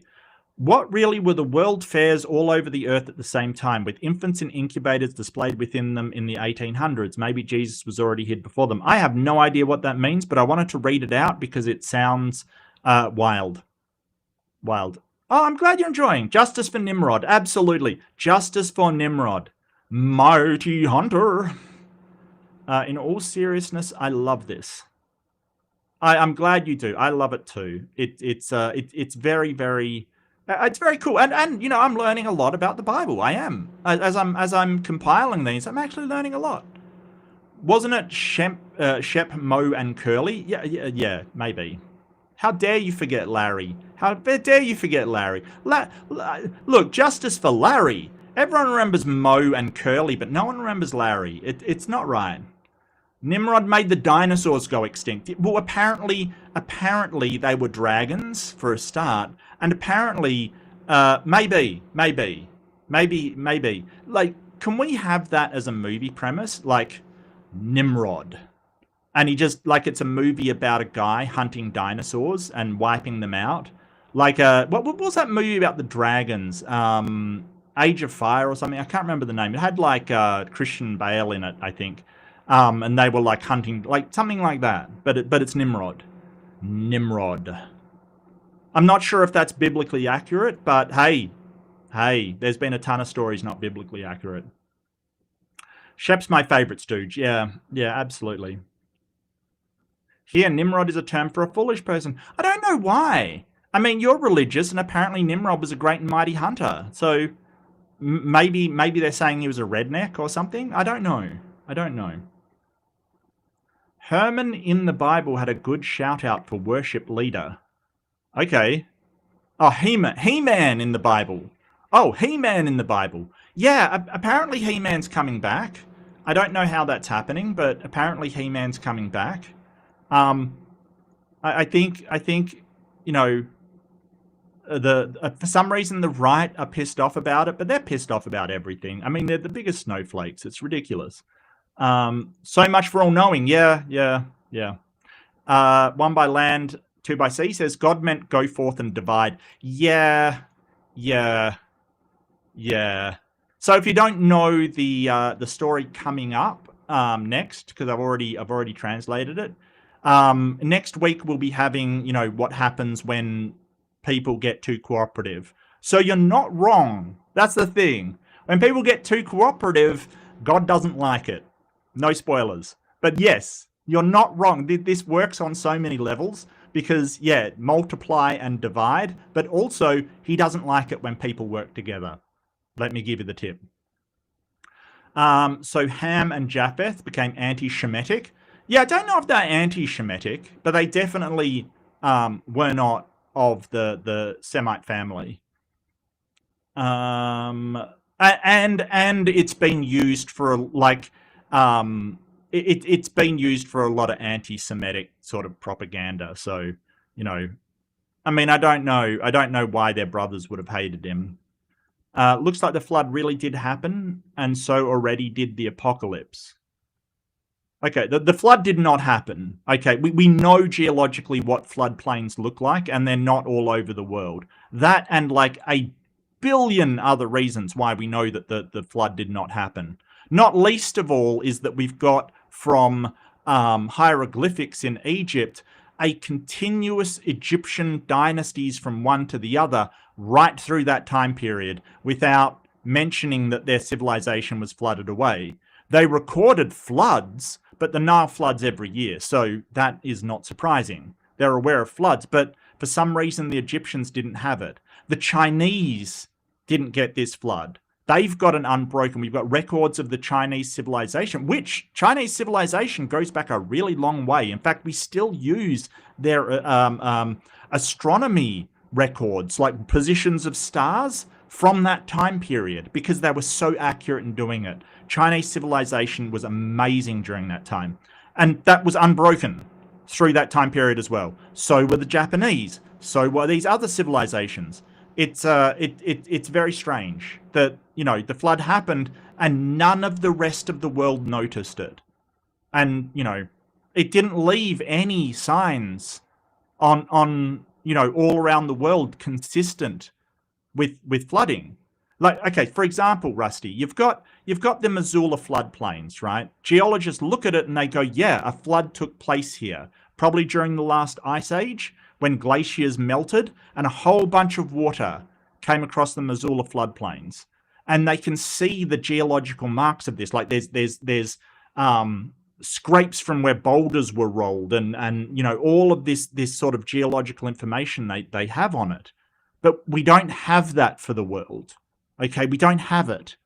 It's just there's areas that flood and areas that don't. There's been no worldwide flood. It hasn't happened. It hasn't. So, sorry. And if the apocalypse already happened, then presumably we're in hell. And I mean, I look at America and I possibly could believe it, but this is the thing. It's kind of. It's kind of, well, what was the apocalypse? Was it the Black Death? Was it any of the like rumors of wars that you can point to? It's very the Revelation is very symbolic. It doesn't tell you a lot about what actually it is. So, okay, are we in the tribulation? Is that what we're in? I don't see any reason to believe that. I mean, for a tribulation, I enjoy my life. I have a very fortunate life. I really enjoy it. If this is some sort of punishment, then I'll take it. Sure, it's not perfect. Things I wish would change, but that doesn't mean it's a horrible time. I still enjoy the moments of wonderful things in my life. I enjoy doing the show. I enjoy a lot of things. I'm not exactly being punished. I don't know. Like, how can you tell? What criteria do you have to tell? Like, if I say, oh, well, the apocalypse happened, right after Jesus died. How can you tell? Oh, a fun guy. I should have seen that coming a mile off. Hello, MC Time. Yeah, no, fun guy. Yeah, no, I gotcha. Yeah, very punny.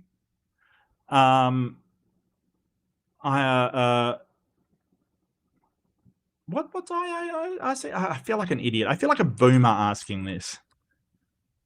If I remember correctly, yeah. It can only realistic support 10 billion. Yeah, but that's with the current level of technology, Jonathan. It is quite possible. Like, the thing is that a lot of people will go, oh, we will have the technology for this, and this in the future kind of thing. And they try to predict what we'll have.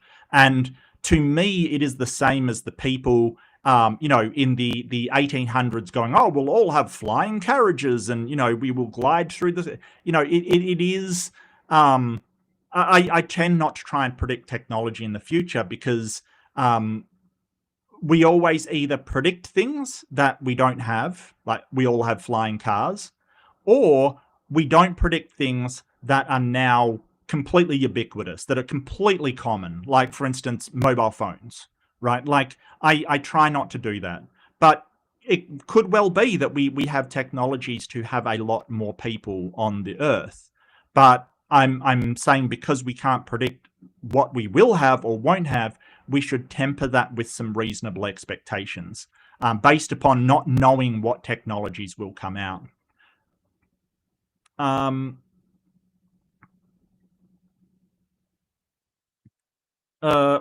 going to read this. One of my favorite verse. But God remembered both Noah and the wild animals and all the domestic animals that were with them in the ark. Yeah, I don't know what that verse is supposed to mean. I don't know whether it's he remembered as in he forgot them and then went, oh yeah, there was or it is this he thought about them kind of thing. The translations are sometimes imprecise, in fairness. But you're right. It does read like, oh yeah, I left those people in the ark. That's right. I gotta let him out. Dang. Look, maybe God should be charged for deprivation of liberty. Gross negligence. I don't know, but wow. So where have you come from? Because it is mentioned before in the new heaven and earth. I come from my mother. That is where I was born from. I don't remember it myself, but I have it on very good authority of my father and the hospital that I came from my mother. So yeah, that's the answer to that question. feel free to be more precise in your questioning if you want to. That is a good one. Yeah. It's winter here and we just got 6 to 7 inches of snow. I'm thankful for everybody that makes it possible for me lazy ass to require my necessities to survive. Absolutely. Yeah, I mean, I have great respect for, like people put down just the working class, and I think that is terrible. Thank your waitress. It's a hard job. Thank them. I mean, I know you guys in America tip them as well. We don't do that. We just make sure they have a decent wage. But, thank them for doing a hard job. Thank your nurse. Thank them for nurses do a really hard job and they don't nearly get paid enough, in my opinion. Thank your teacher for doing a really hard job. They're hard jobs. And I know that I probably couldn't do them. I certainly can't do them at the moment, but even with training, I probably couldn't do it. Like if my sister-in-law is an emergency nurse, and that job is insane. It's insane. What you see day to day is insane. Same with police officers, things like that. It's insane. And most of them are just working hard. I know there are these bad people out there. I know, look, I sucks. I get it. But, most people are trying to make society a better place. However they're doing it, whether that's talking to people, entertaining them, making them think, policing, nursing, even selling goods and commodities. Most people do care to have a good society. It's the ones that don't that worry me. They always have to incest their population up to receive the next wipe again. It's a struggle. Yeah, and it's kind of weird. It's weird, it's very strange. This would be 8 people would be a problem, a massive problem. Even if they did spread out, massive problems. That is so if you get below a certain amount, I think it's a few thousand for humans, you're essentially flirting with population extinction because your genetics are not diverse enough to be able to repopulate. I'm not sure what the exact figure is, but it is surprisingly high. It was an all-knowing God, so it knew what its creations were going to do. Absolutely. And this is the thing. The Old Testament makes so much sense, or it makes so much sense. No, that's an exaggeration. It makes a lot more sense if you drop that God is omniscient, that God knows the outcome of all these things. If you go, well, God's this powerful figure that can do all of this stuff, but doesn't know what's going to happen, it makes so much more sense. Because a lot of the stuff that he does, it's like, but you knew that would happen. You knew the outcome to that. Why are you regretting it? Like, why would you do that? Why would you allow that to happen? You could have stopped this. Hey, couldn't you have just jumped in there and stopped that? Yeah, absolutely. And the all-knowing God is surprised in the Old Testament so often it's a bit ridiculous. God often operates in the most ineffective way possible. I think it's a superpower. Yeah, I think George Carlin said something like that. Like, is God just the intern? Or is it like he's just gotten lazy about Friday kind of thing? That he's just slacking off. This is not a competent God. Like, this is incompetence, basically. I think a legend says a thing. Yeah, that is not a good way to base, outcomes on. Like, if we go, oh, but my book says this, so therefore it must be. No, that is not a good way to critically think about the consequences of your decisions. It's not. It wasn't God's best day. When was God's best day? Exactly, Theo. When was God's best day? Was it when he made all of the stars that are colliding and, just spinning around in chaotic patterns? Was it when he made, like, rogue planets? Was it when he made, like, poison ivy and stuff? When was God's best day? I don't know. I'm really curious to what that is. I really am. Maybe the light was his best day. I don't know. He did 300 million cubic miles of water appear on a spinning sphere in a vacuum that would boil any water before it could ever rain upon your world. Yeah, yep. So this is alluding to the sort of whole idea that because something's spinning, something on it must sort of fly off. And that doesn't happen because it's not a lot of water compared with the size of the Earth, and you have gravitational attraction attracting it to it. Like, for instance, if you spin a ball that's wet, it's not completely dry when you pick it up. And the level of the seas on the Earth is not deep, considering the size of the Earth. I think the analogy was like if you had a globe, it would be the layer of varnish on top. It's not thick. It's not thick. But yeah, yeah, I presume you're a flat earther, and yeah, flat Earth just doesn't work. I'm sorry. No, they were going to do it anyway. Don't screw so much. Is one command no one was going to follow. That's fair. That is fair. Yes. But I mean, he did do something like that. He did say, don't screw unless you're married.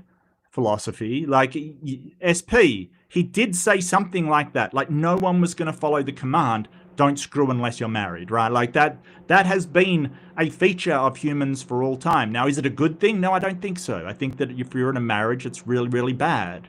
But, you know, he asked people to do that, and they still do it, so I don't know. I started to vote for everyone sucks here, but I didn't want to lie on you all. Oh, look, I don't, you know, I think Noah sucks.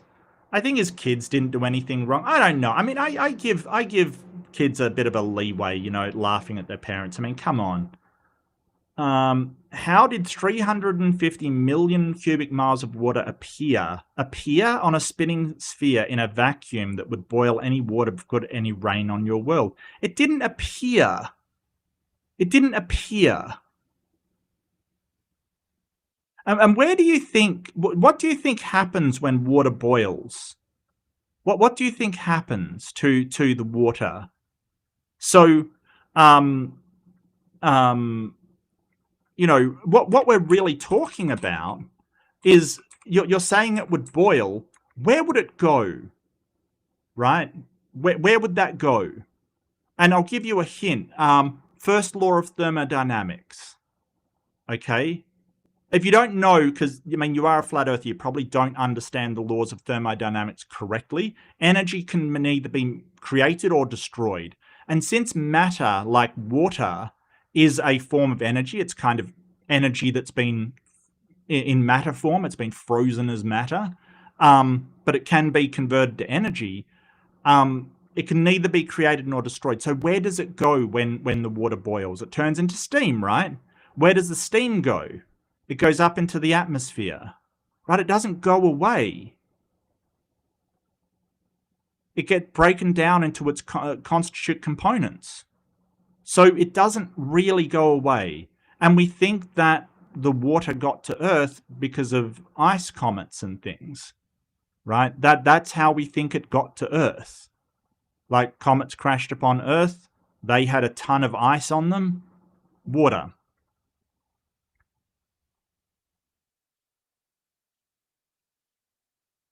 But I'm not sure what you're getting at.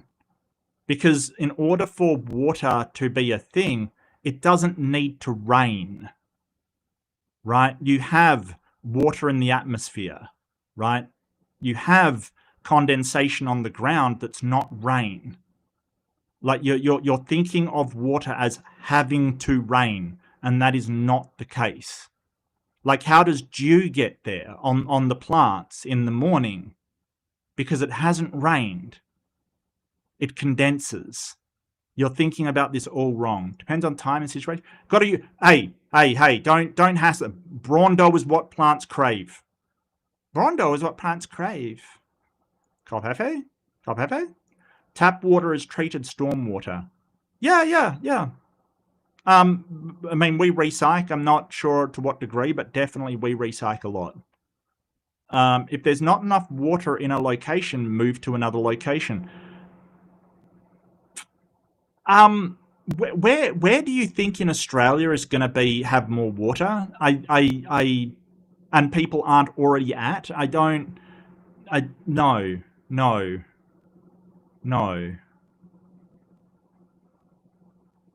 Did I say that out loud? No clue where that came from. Oh, is that Ben Shapiro? Like, oh, well, if flooding's going to occur around the coast, just move and sell your house and move. Who's going to buy it, Ben? Aquaman? That was funny. That was H-Bomber Guy, and that was hilarious. When Ben Shapiro suggested people with flooding houses should just sell their house. That is logic right there.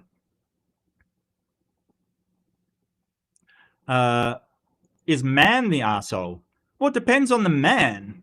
That's the problem. You can't just, like, judge everything by the actions of one. You can't just say, hey, everybody here is a dick, so I'm going to kill everybody. Maybe that should be relayed to a god somehow. Is man the arsehole? Yeah, absolutely, some of them. Generally speaking, probably not. Are they flawed? Yeah. But, I don't remember any man flooding the earth and wiping out everybody in it because they think it's irredeemable. I would say that man would be an arsehole, yes. Medical decisions, access to medical care? Yeah, absolutely. Absolutely. Considering the world is running out of food in the next 50 years, humans can probably stop dividing. In biology, you need to divide before you can multiply. Well, that's true. That's true. You do divide your chromosomes. That is true. That is true. You are doing that first. I got you. But that's not really the problem. It's when they multiply, they sort of get together that's the problem. Dividing them, not so much. You talk about humans, but aren't you on the planet of the apes? Yes. Yes. But not all apes are humans. Humans are apes, but not all apes are humans. This isn't hard. It's like, all German shepherds are dogs, but not all dogs are German shepherds. I don't know why this is hard. I really don't. It's really wild. Yes, I want justice for Larry. Yes. Fire down below? Okay. Yes, there definitely is. Rain of Fire. Thank you. I was trying to think of the film. Thank you so much, Butterstuff. I appreciate it. Yes, Rain of Fire, where they were like hunting the dragons kind of thing. It wasn't a fantastic film. It had its moments. It wasn't fantastic. Oh yeah, you were doing Rain of Fire. Yeah, gotcha.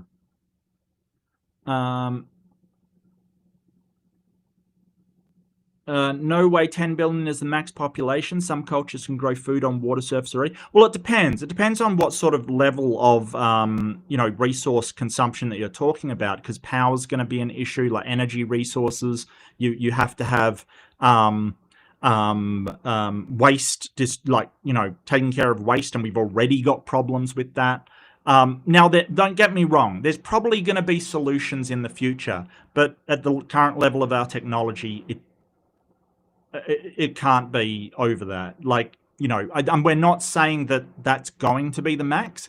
It's just, technology always advances. I don't think anyone is saying, hey, but if we had the technology at 10 billion, that would be it, the current level of technology.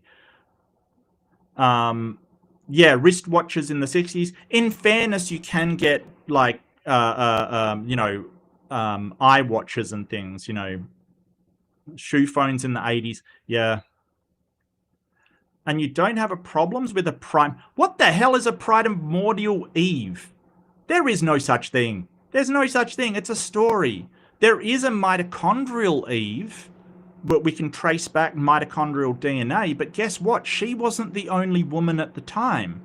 She is just the woman that we can trace every lineage in female mitochondria back to that person. Same with Y chromosome Adam. But those two people didn't live at the same time, and they weren't the only male and female around at the time. Like, there's no such thing as primordial Eve. I don't know where you're getting this from. I have no idea. This is probably a creationist term or something. They like to make up their own terms. It's a bit weird. 8 people versus 2 apes. Oh, look, I've talked about, like, I've talked briefly about the 100 men versus a gorilla.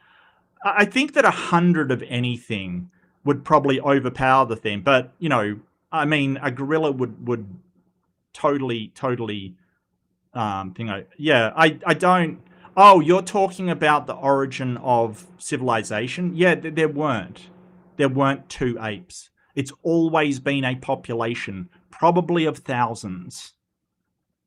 Even before there were apes, when it was old world monkeys, basically, which are sort of where apes came from. It's always been a population. You've done YouTube for 4 years and you can't get more than 25. Yeah, it's not one of my more popular streams, Kevin, granted, but I do like doing it. Oh, I'm the arsehole. Okay. Oh well, I thank you so much for your feedback. That's awesome. So I simply talk on the internet, have some fun. Yeah, I mock Christianity a bit, but I think it's got bad ideas, so I think some of them deserve to be mocked. And definitely taking the Bible literally deserves to be mocked. It's a ridiculous idea. But I'm the arsehole for that, while God's not, but he commits genocide. How does that square away with you? You know, how do you have somebody genociding all the babies in the world, except for maybe one? And you go, well, you're the arsehole for thinking it's ridiculous and saying that it's wrong. What does that make you? Wow. I've turned boiling water into tea, which is like turning water into wine. Well, you haven't turned... No, you haven't. You've infused boiling water with tea, or, you know, the tannins from tea. So, yeah. Was there water on Earth before Thea hit Earth and become Earth Moon? I don't know about that. That's probably something you can Google. I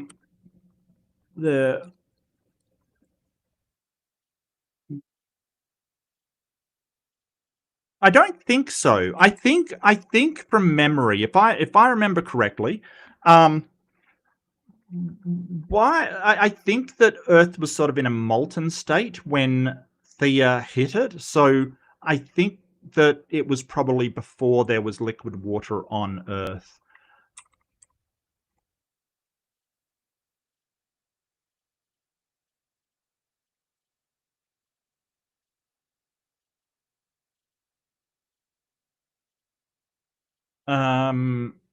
Oh. Oh, that collision, there is a hypothesis, and I won't say it's a theory because, you know, I don't know if it is absolutely confirmed, but there is a hypothesis that the collision had water-rich volatile elements. So it can, like, sort of, we may have got our water from Thea. So, hey, we don't know for sure. It's an interesting question, though.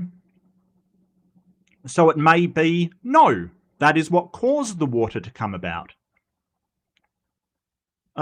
Skeptic Philosophy says, you have 7 subs and they are family. What are you going on about? Yeah, well, I mean, look, people like to say, hey, you know, oh, you've only got this amount of subs, or, you know, you've only got this people watching.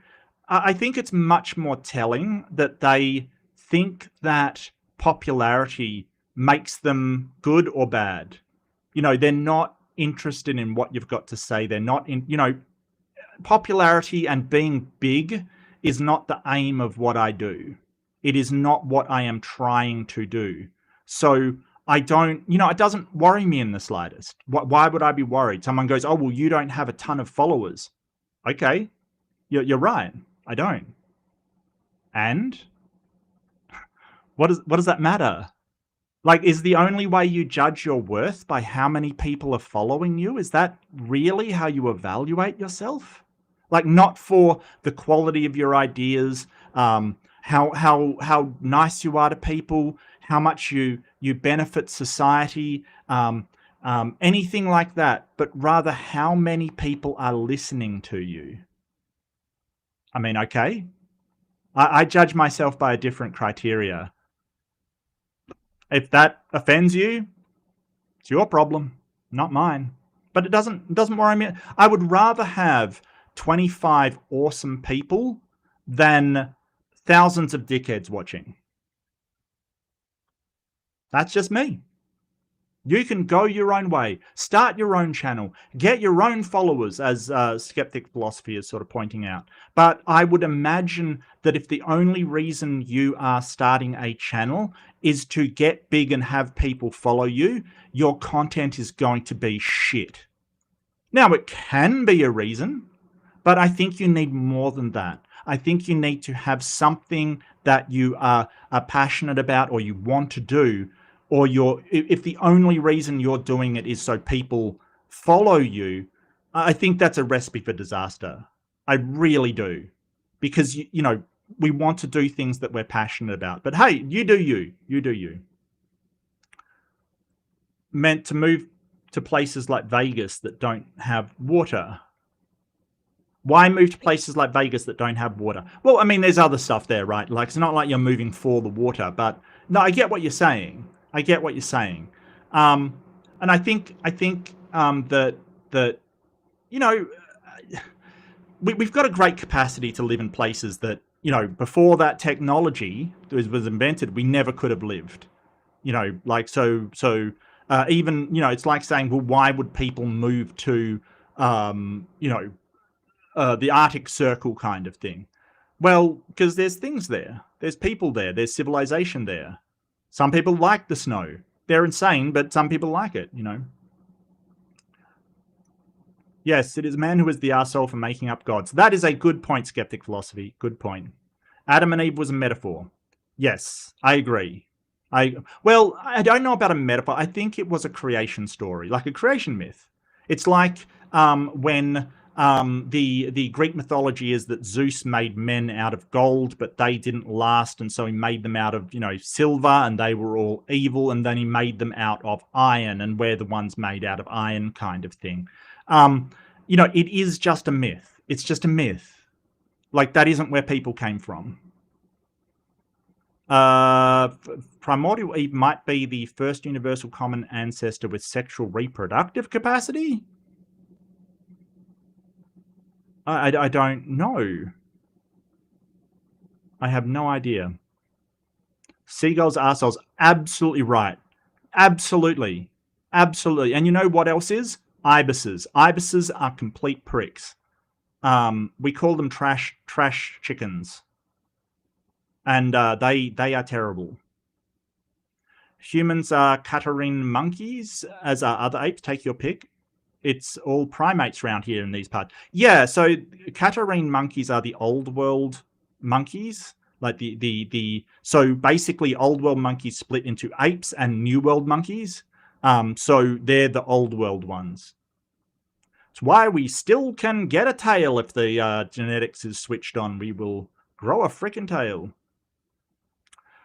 Mark, I don't care what Kevin Bacon says about you. You're all right with me. P.S. I always pick God as an arsehole, whether if I know what for or not. Well, that's up to you. I wouldn't. I would sort of say, hey, it's really, you know, I would like to sort of, you know, see if there's any non-arseholery. I mean, don't get me wrong. I don't disagree with any of the results of these polls so far. It's pretty bad. It's just the level of just bile and anger when you say, hey, wiping out an entire planet's pretty bad for, you know, what you're saying is a good God. They get furious. But if he does good stuff, I would like to acknowledge that. You know, it's not like they couldn't have done good stuff or made up that they did good stuff. It's just, it's all pretty bad. It's the quantity of the people, not the quality. Well, I would disagree. I would disagree. What are we talking about? We are going through God's Reddit posts, which is interesting. If you want to have a lot of followers, do a sex tape with Paris Hilton or use one syllable word. Is that better? Yeah.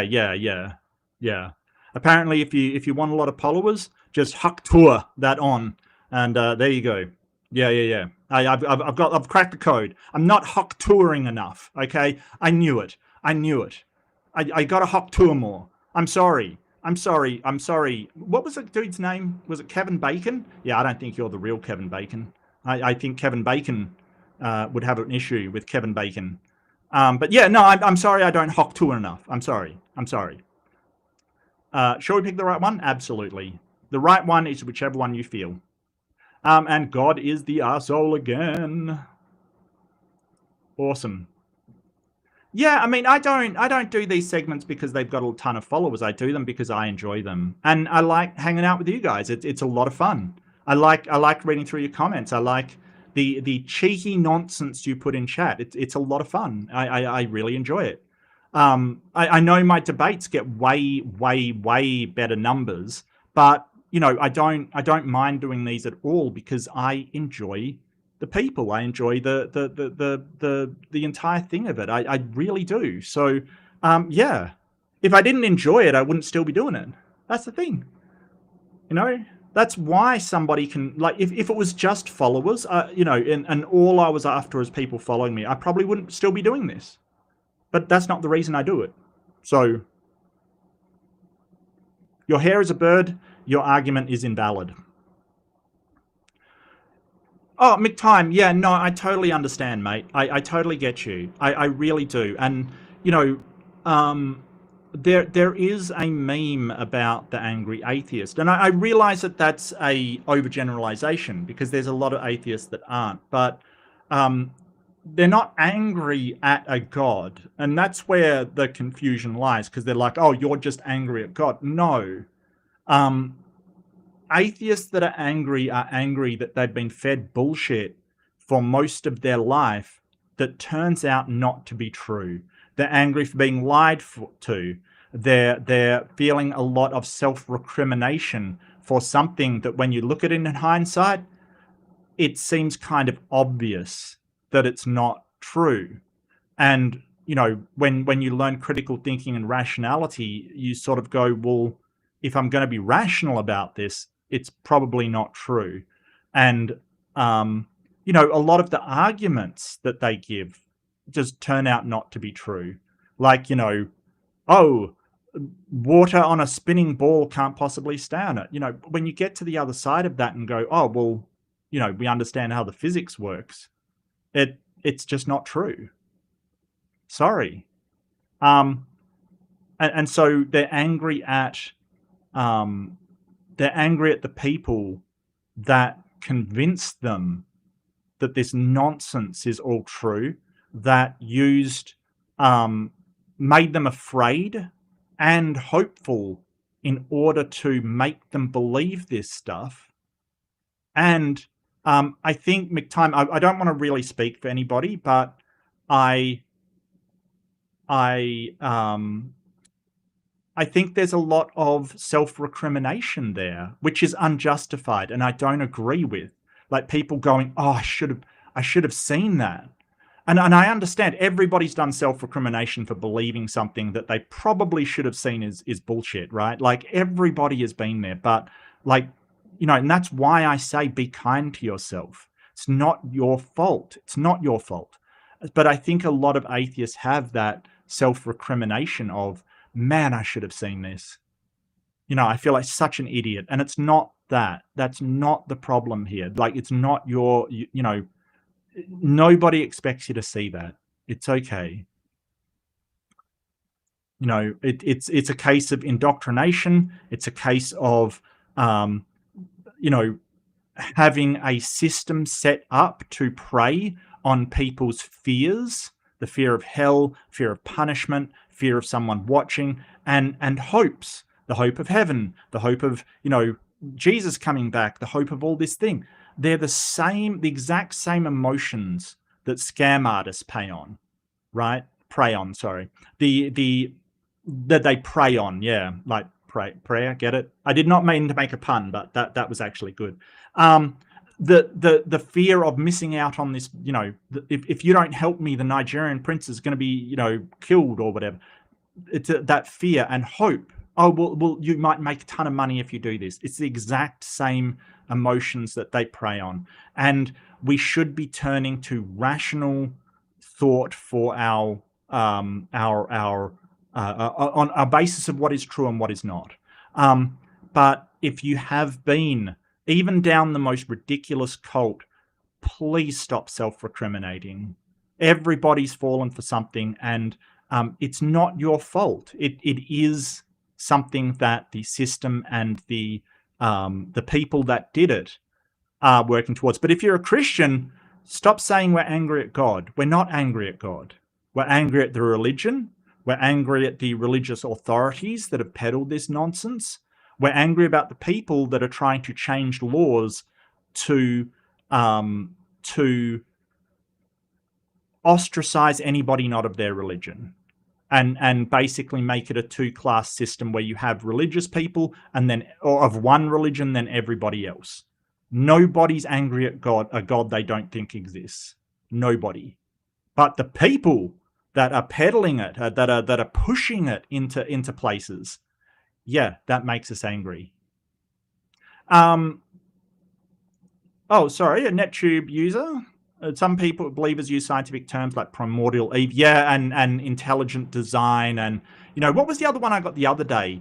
Polystrata trees, not a thing, not even a thing. Doesn't appear in literature anywhere. It's not a thing. It doesn't exist. It's not a geological formation. It doesn't exist at all. But those are polystrata trees. It's not a thing. To make their viewers look accepted by experts, when science contradicts them, they dismiss it. This is manipulative. Yes, and that's what we're kind of angry about. McTime says, Mark, I like your Australian accent. I swear I don't understand anything you say. Do you mean you don't understand the words I'm saying, or do you mean that you don't comprehend the topics and the inferences and the conclusions that I'm making? Because that could mean a lot. And of Australians, I actually have a very easy to understand accent. I can certainly do a more Australian accent. I can crikey it up a bit if you want, but I don't think that's going to help things any. I think I've got a pretty easy to understand neutral accent. So I'm not sure what you're saying there. And if you don't understand what I'm saying, I don't know what to do. I don't know what to do. I don't think I can get subtitles going because this is live. I'm not sure that works. I can try, but yeah. No, you're not weird. You're not weird. Hey, I'll take on the feedback. Thank you. You're an idiot, Mark. Thank you. Thank you for the feedback. You're entitled to it. Hey, people are entitled to their opinions. Doesn't mean I have to pay any attention to them, but they're entitled to them. And they can share them with me. Sure. What do I care? I know who I am. I know what I'm doing. Sometimes. But, I know what I'm trying to do. I know who I am. I don't, what's your feedback to me? Sure. As long as the Earth is spinning slower than 17,500 miles per hour, you don't need to worry about water flying off. We're at about 1,400 miles per hour now. Yeah, right. And not to mention that we don't calculate rotation in miles per hour or kilometers per hour or any kind of, that is a term of velocity, not rotation. The rotation is 360 degrees per day or 15 degrees per hour. I'm just teasing my crikey, mate. That's a ripper of a crock you got there, eh? There you go. That's for you, McTime. That's for you, mate. That's for you. That's just for you. Nobody else listen to that. That's for McTime. All right. That's an Australian accent just for McTime. There you go, buddy. Anyway. Thank you so much, everybody. This has been another Is God the Arsehole? The crowd said yes. I said, yeah, probably. Yeah. This was pretty bad. If one of my followers suggested enslaving people for the rest of history, I would probably say, oh, calm your tits there, buddy. No, don't do that. Right? You don't kill people and don't enslave them because they saw your junk. Okay? Like, don't do that. Okay, that's what I would do. But apparently, God doesn't. So, hey, I gotcha. 1,040? Yeah, well, whatever it is, it's just we don't measure in speed anyway because it depends on where you are on the globe. It's physics. We don't do that. It's RPM or rotations per minute that we calculate it in. And to give you the tip, rotation per minute, not big at all. So yeah, thank you so much, everybody. Do like, subscribe. It really helps me out. If you do want me to have more than 25 people watching, do like, subscribe, help out. If you don't, cool. Dislike, I don't care. I go for it. If you want to shout things at me in the comments, go for it. I don't care. But yeah, be kind to yourself though. Just because you were led down the track and believe something that, you know, people convinced you of, doesn't mean that you're in somehow to blame or you're a bad person or anything like it. No, it's just a consequence of the system that has been set up for people to indoctrinate their children into this kind of stuff. Okay, that is what it is. It's not anybody's fault. It's not even your parents' fault. It's not your fault. It is what it is. But do be kind to others. You know, religious people, they believe this stuff. That's okay. They can. They have a right to. If they believe it, they believe it. That's fine. You know, I'm not sure they should be going into atheist chats and calling people names. But hey, that's just me. That's just me. I don't go into Christian spaces and start calling them names. I don't think that's the right thing to do. Anyway, do take care. Oh, thank you, Drop Boys. Really appreciate it. Really appreciate it. Thank you. Take care, and I'll see you in the next one. Bye, everybody. Oh, that's it, yeah.